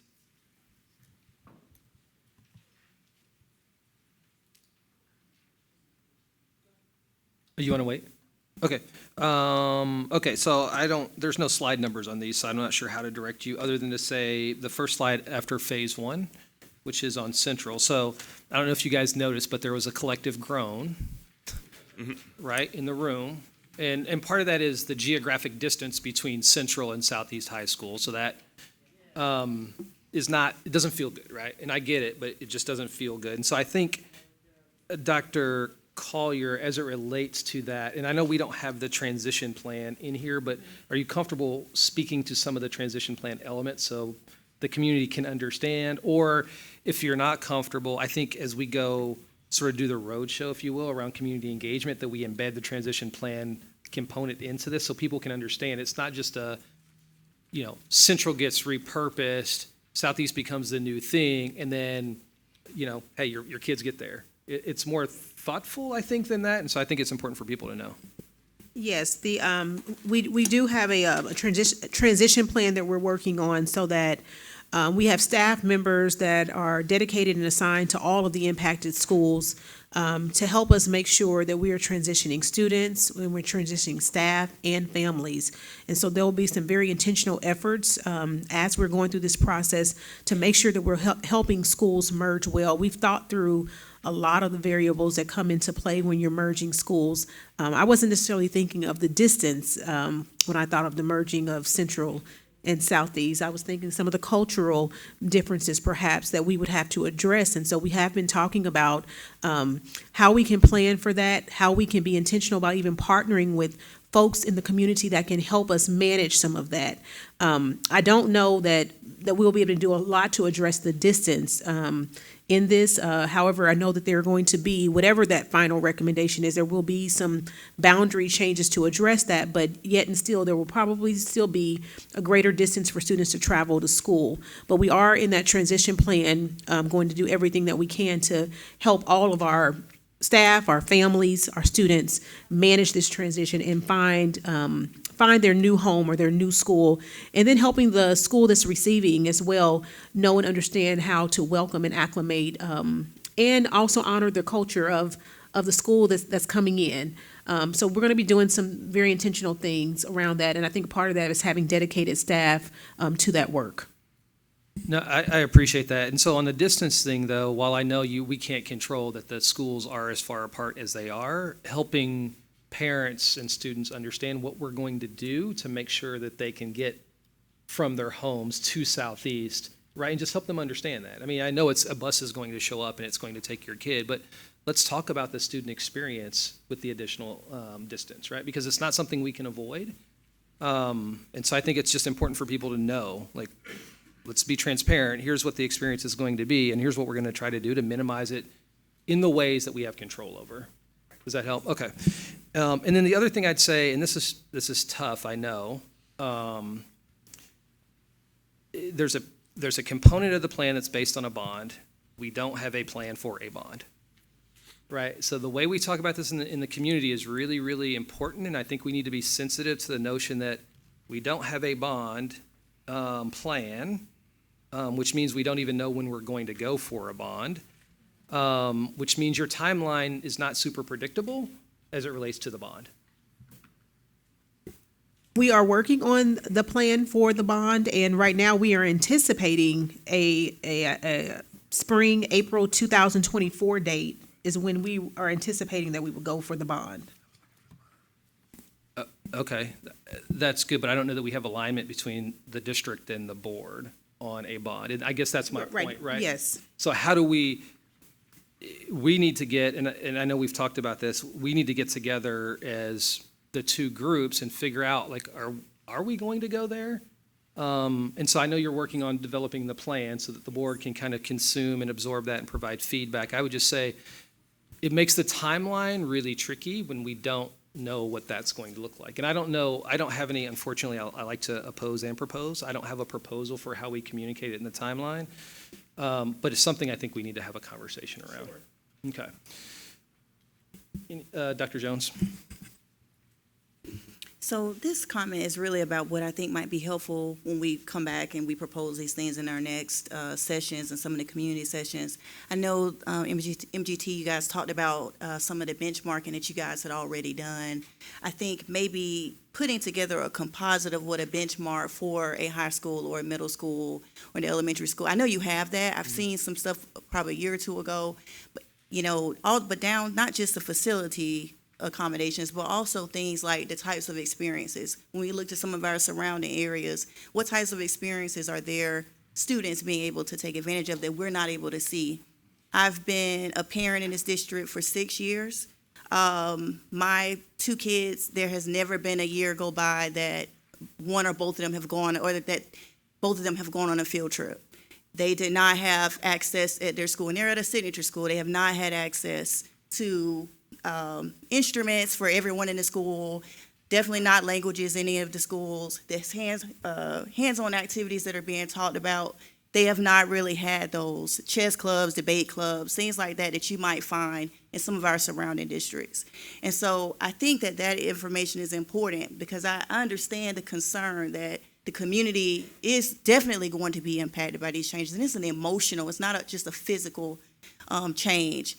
I would also posit, though, that we are already being shortchanged in many ways, to no fault of any individuals. And so I just want that to be a part of the discussion, that we are already lacking many experiences and opportunities for our children. And so if there's an opportunity to get closer to that, I think the better we can illustrate that, it'd be helpful. Yep, let me make one point, and then I'll go to you, Ms. Buckner. And so I want to make sure my point around the bond is clear, right? Like I've said this a lot, I'm a proponent of going for a bond. It's been since 1967 that this district has gotten one approved, which is despicable when you look at every single district around us has gotten at least one approved since then, some of them 4, 5, and 6, right? So this district deserves to have this community re-up and increase their investment in our schools and in our kids.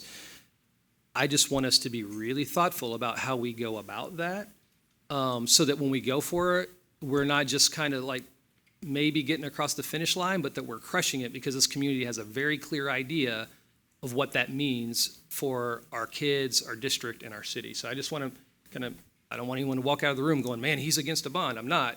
We just have to be really thoughtful about how we move forward. Ms. Buckner.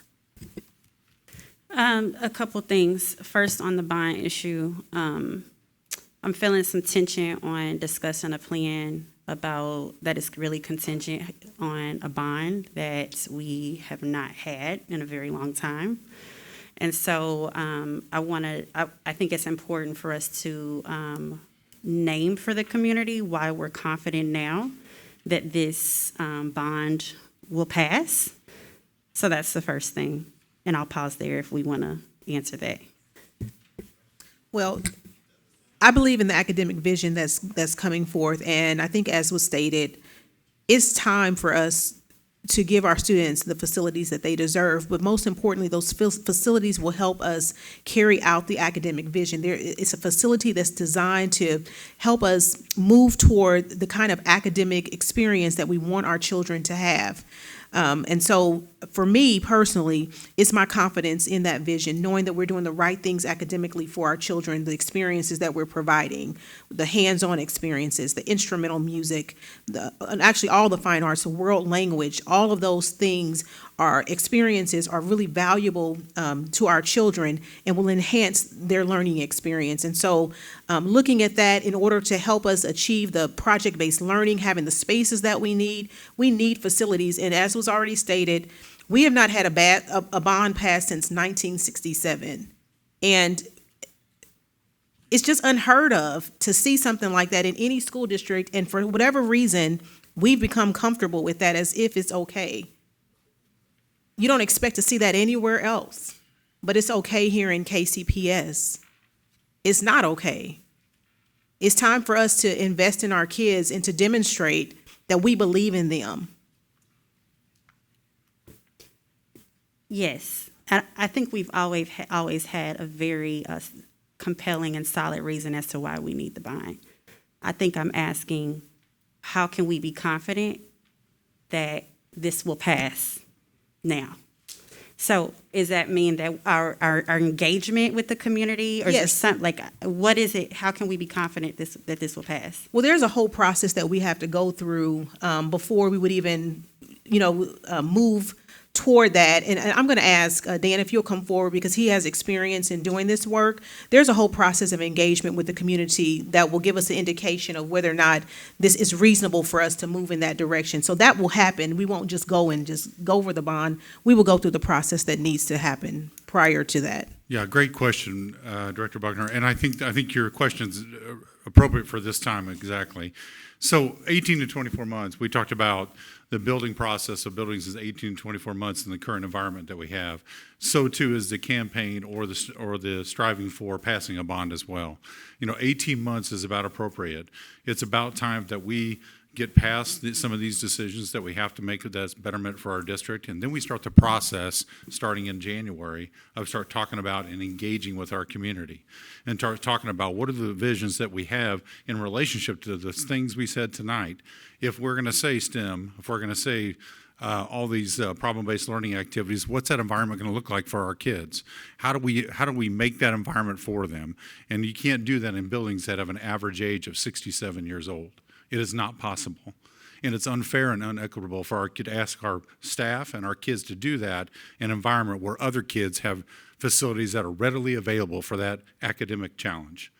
We're putting our kids at a disadvantage from the very start. We're asking our staff to teach this way in a building that is not adequate to do that activity. We have to give them that. Dan, can you walk us through what that process is, like leading up to the bond, the things that need to happen as far as engagement with our community? Yeah, so we have engaged just actually today. We made some decisions about a company that we're going to work with called Creative Entourage. And this is a company that's worked with over 100 school districts across the country about this total engagement piece with the community. It's polling, it's building slogans, it's a building brand, it's about how do we engage our community about informational things. It's a mixed communications group that really helps us understand what does our community want, also what do we have to achieve according to what Blueprint says, and then how do we mix those things together to create a synergy around voting for the bond in April of '24. And so it's active engagement, it's back and forth. That's just the external part. And then the internal part is we're doing that same activity with our internal audience too. Here's what we have to achieve, staff and students and administrators. And then here's the things that we think we can do with the money that we have. Here's some potential master planning that we can do. Let's go visit some schools. We're going to go visit Epic Elementary next week. There's other schools we're going to do that are already doing this right in our neighborhood, our backyard, that we can implement in our neighborhood schools. So we're going to go look at those. What's that feel like? What's that look like? What's the everyday process with that physical facility? What are the ins and outs of that, and what does that look like? So we have to engage our internal staff in the same way we engage our external staff. What do you want? What do you need? Here's what we have to achieve, those outcomes you talked about. To get this outcome, here's what it has to look like for our kids and staff. So a lot of community engagement, back and forth with town halls, back and forth with internal audience, with principals. I remember being a principal saying, if you're going to reshape my building, tell me what it's going to look like so I can have input too. And that's exactly what we want to do. The back and forth between blueprints and renderings and paint and floor coverings, all the pieces that matter. But it's hard to do that when you're sitting in a building and can't see the vision beyond your walls. So just like our students need it beyond four walls, our staff needs it beyond four walls. We need to take them out and show them what are the possibilities it could look like and be like. And so we have to do that with them as well. We have to take them to the Lead Center in Park Hill High School and make them see problem-based learning at its very core in a brand new facility. So those are the things we'll do. Thank you for that. So I agree with Nate that we absolutely need to ensure there's alignment between the board and administration on the direction that we go. I appreciate that. Okay, and then I have my next question real quick. I have to ask this. This is like, I've been receiving emails and phone calls and text messages, but I think the $1 million question is like, what makes this time different than 10 years ago? I think the community has heard that we need to close schools for the academic outcomes of our kids because of efficiency, better opportunities, and we just recently received accreditation. So I think that's an important question to answer. What makes this time different? I think you kind of answered it in the question. When we think about accreditation, we just, after 22 years, regained this accreditation. And we already know that if we just keep doing what we've been doing it, how we're doing it, that we're not going to see the kind of growth that we need to see. And right now, it's very difficult for us to do that as our funds are currently spread across our system, where we have buildings that are not at capacity, where enrollments are low, where we struggle to have staff and the kind of programming that we want to have in buildings because we don't have enough students to be able to provide that. We can't continue down that road. We have to address the inefficiencies, not just because they're inefficiencies, but we have to address this now if we want to see this school district and our students continue to accelerate and to learn and to thrive. And so I think the only way that this will be different And I can't speak a lot to, I was here, but I wasn't intimately involved with how things were done in the past. But the only thing that I can say at this point, how we're going to move forward, is we need the community. We need to hear from people. I want to remind everybody that what we are hearing tonight, it is a recommendation. It is not a final decision. But it is important that we hear people's voices.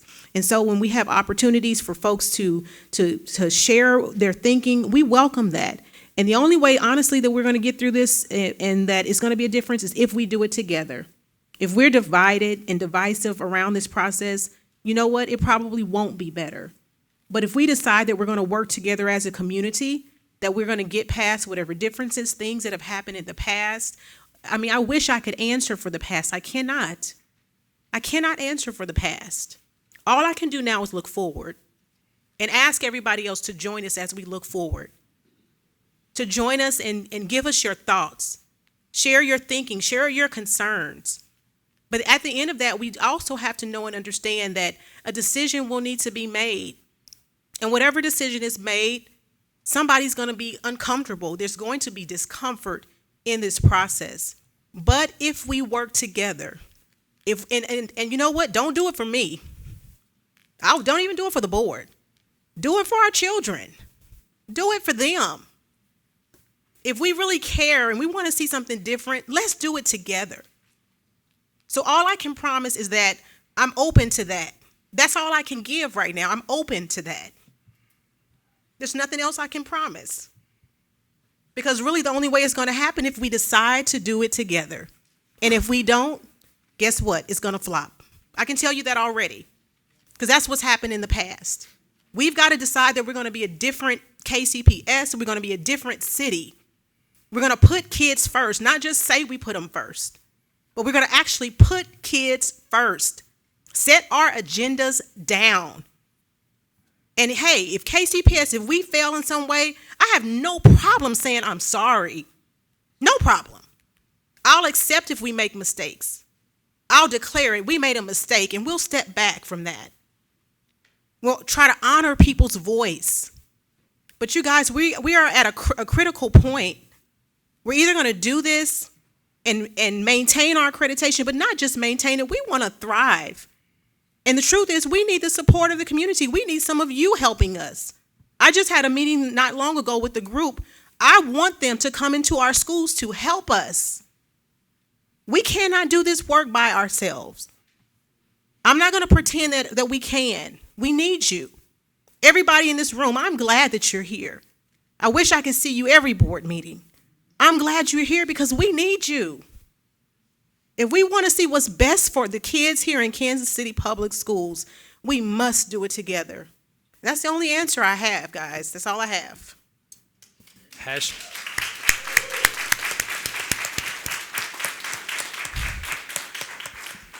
Hashtag facts. Ms. Cortez.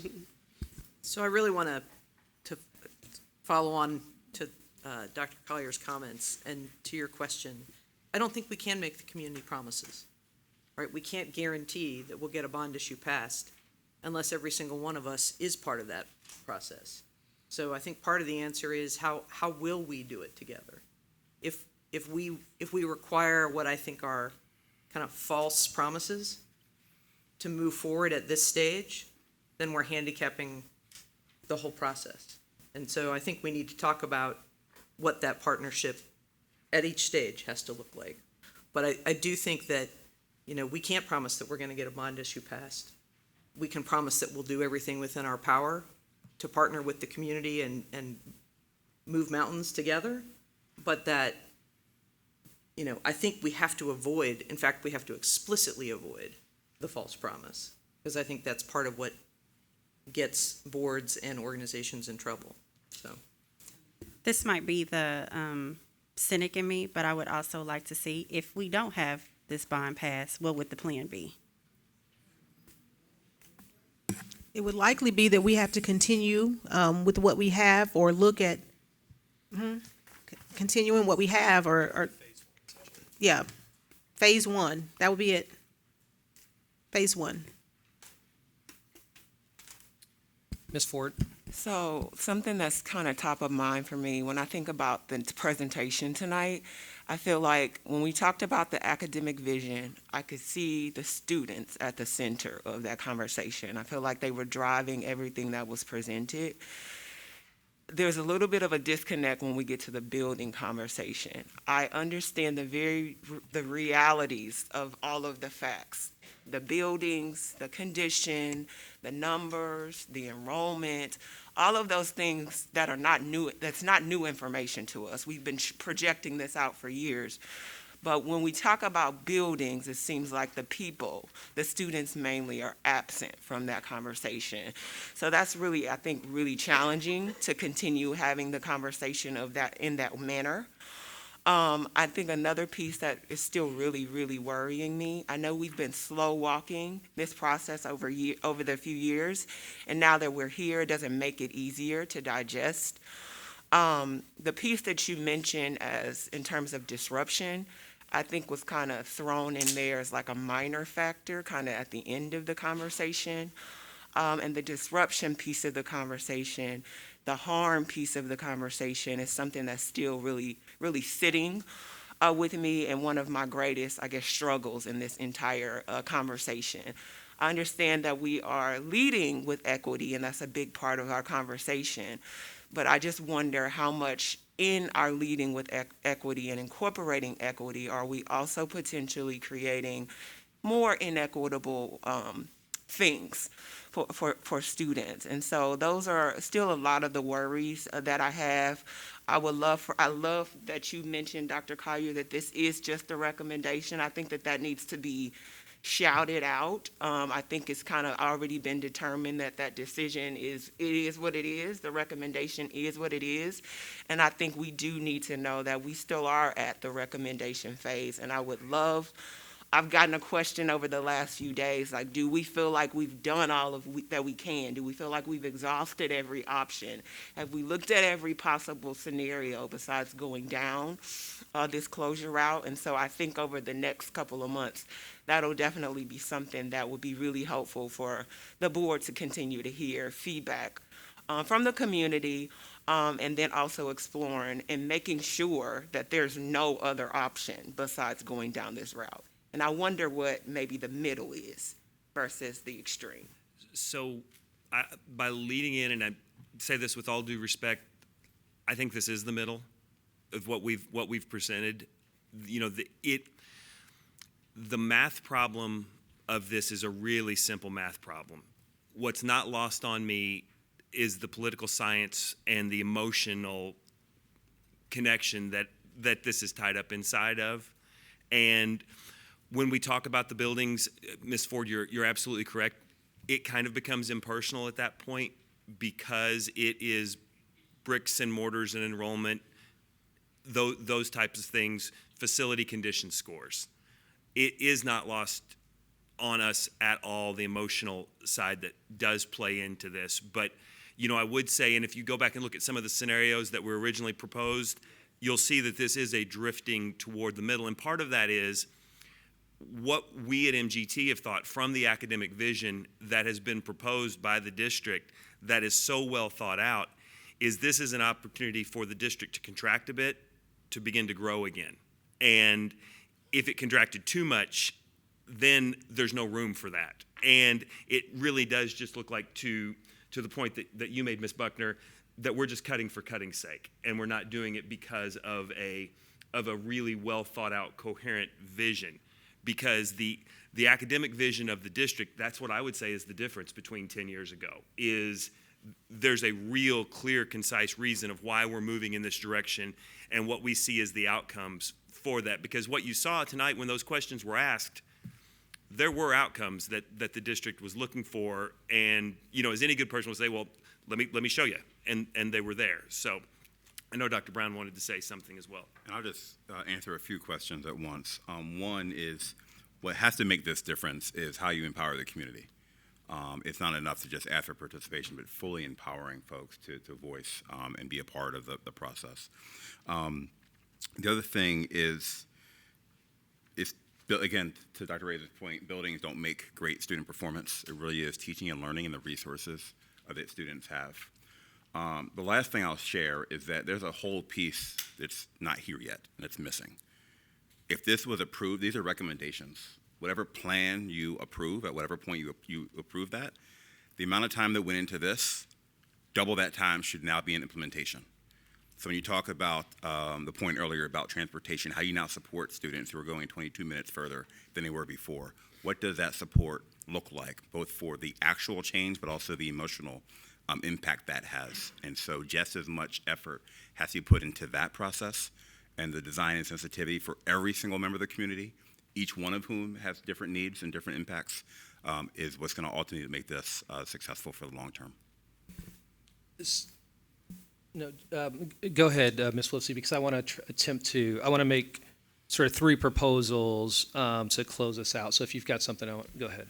Well, as one of the people that was here in 2010, I think it was, just for facts, one of the main reasons that we did have to go through such a drastic event was we were facing, I believe, a fiscal situation that if we didn't make that very stark decision that was not grounded in an academic vision, we would have faced a potential state takeover. So we were, and a lot of that was due to the fact that previous boards had been unwilling, perhaps unable, to make tough decisions. I feel like this is for me personally, I know it's different for each person, but this one is very starkly different in that there is an actual vision of what it is we're trying to do for our students. Students are centered at in this one, and it's not lost on me that how those two things are actually related. That if we don't make a decision and choose to not move on anything, maybe we go with scenario 3, which is the least of whatever, or not the recommendations, and push things down the road, we could be putting our students and future boards into the situation that we were having to face back in 2010. So the two in my mind are linked, but this one is drastically different. Ms. Buckner. You named that one thing that's critical to this process is, and the difference should be, is how we empower the community. And I think one way to empower the community is through transparency. And so I just want to name for everyone, there will be a thorough engagement process that follows this recommendation. And then also, I'm thinking about the information that the board has received leading up to this day. And I don't know what the intention is or in the plan to engage the community, but particularly where it says the sample factors for closure and or conversion, it will be helpful for the community to see this data across the entire district so that when we start to talk about the feeder patterns, that parents know about the schools that their kids are going to be going to, the new schools, or we just need this comprehensive data for folks to give informed feedback. So that, I think, being transparent in that way will help to empower the community.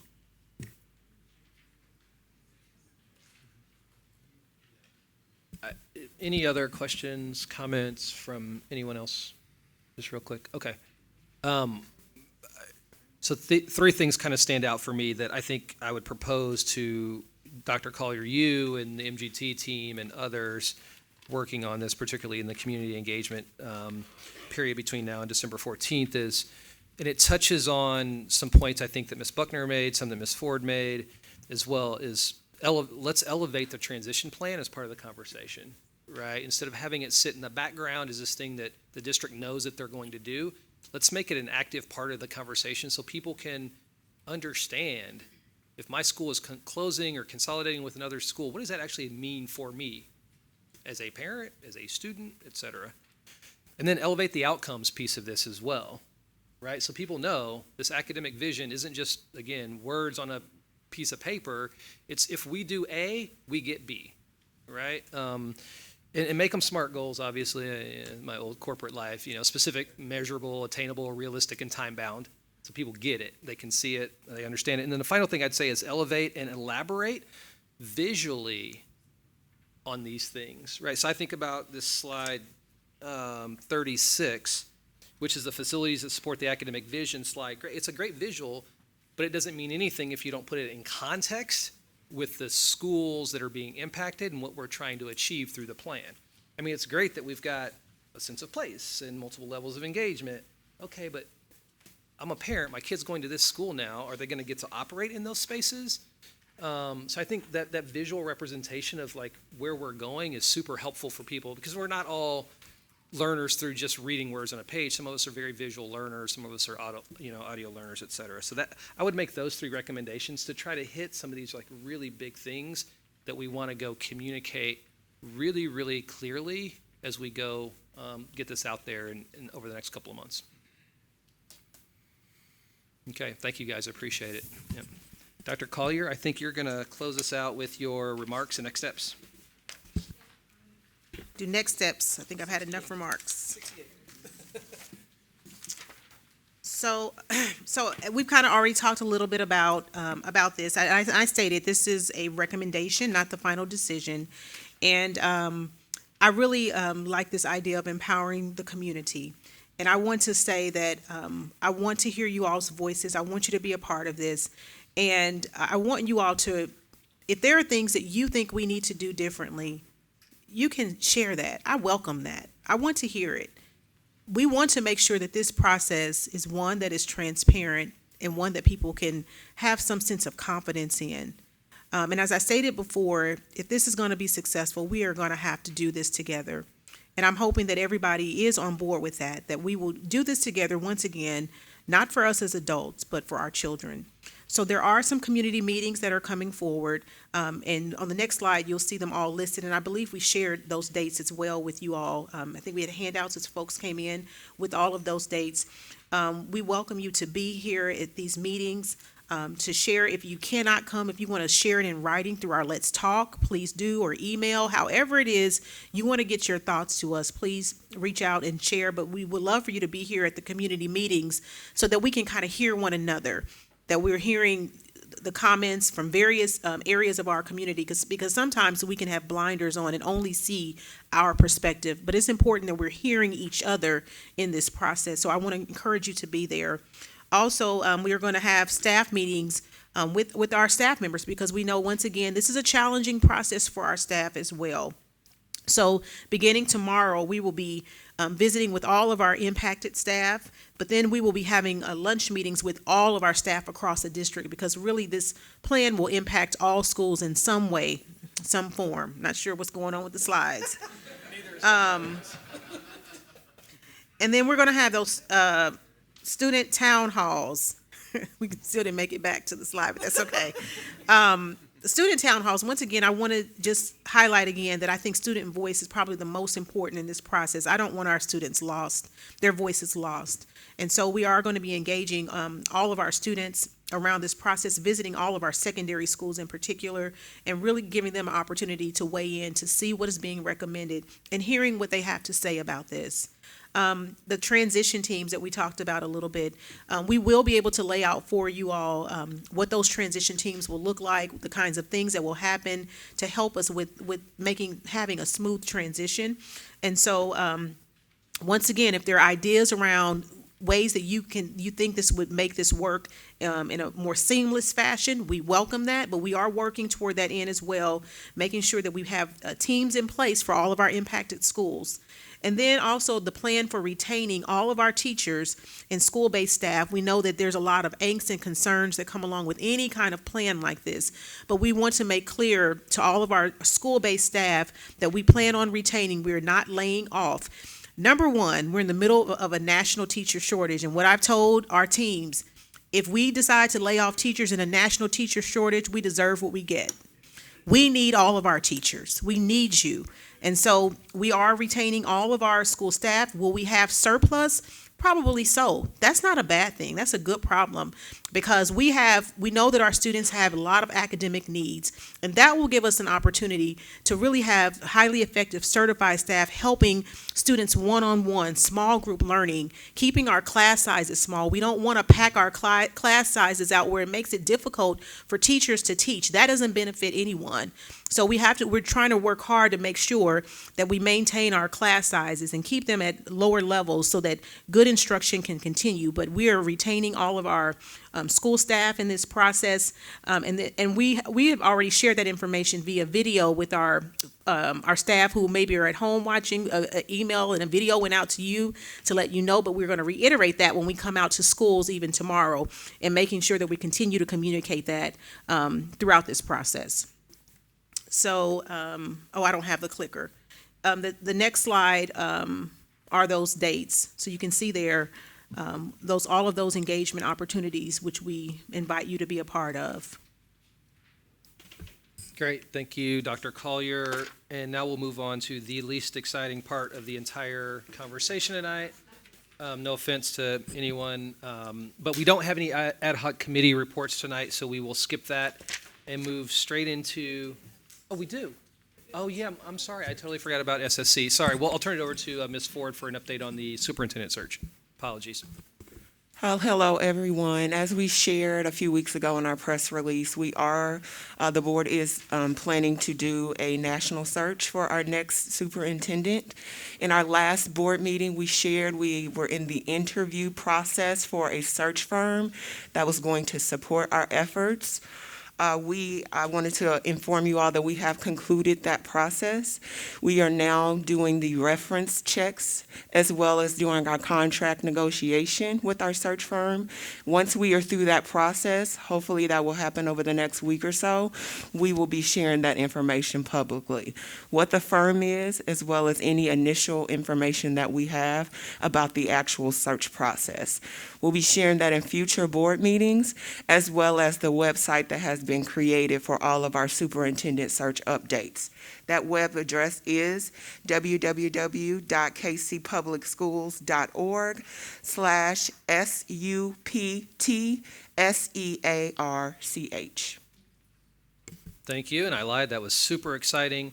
June, we'll turn it over to you for a review of the action items from tonight. So I have 8 of them. Yes. Could you repeat that address again? kcpublicschools.org/SUPT SEARCH. Did you get that? Right? Did you get that, sir? Yes. Okay, great. Thank you so much. Okay, I have 8 items. The first one is measurable outcomes. But what will we see as a result of this vision? Jesse has the goal statement and documentation part from the gallery walk. Can you provide these outcomes? And in those outcomes, we'd also like to see what are the goals for the outcomes, not just. I think that they go together. I believe they go together. I think, yeah, admin is clear on my ask, yeah. They got that. Thank you. Okay, thank you. Engagement. We have teachers, staff, parents, community. In addition to the numbers, how are we reaching them, and how are we building on reaching people that we aren't getting involved? In other words, it's that depth question. How are we reaching the people in their depth? Culturally responsive. How do we know that we are culturally responsive? Can we map out the outcomes for this? Overlay for comparing with 2010. We'd just like to see the map. What were our schools then? What are they, and how is it related? The closings. What does that overlay map look like? Let me attempt to provide some clarity on that. And I'm glad I'm bringing this up because I want to make sure that I'm even clear on this. Do we want to go back to 2010, or do we want to overlay the current recommendation over the 2015 or 2010, whatever the most recent closure was? No, 2010 and then 2015, and then the current recommendation. Gotcha. All three. You do? Okay. All on one map, is what I'm saying. Yes. Yes.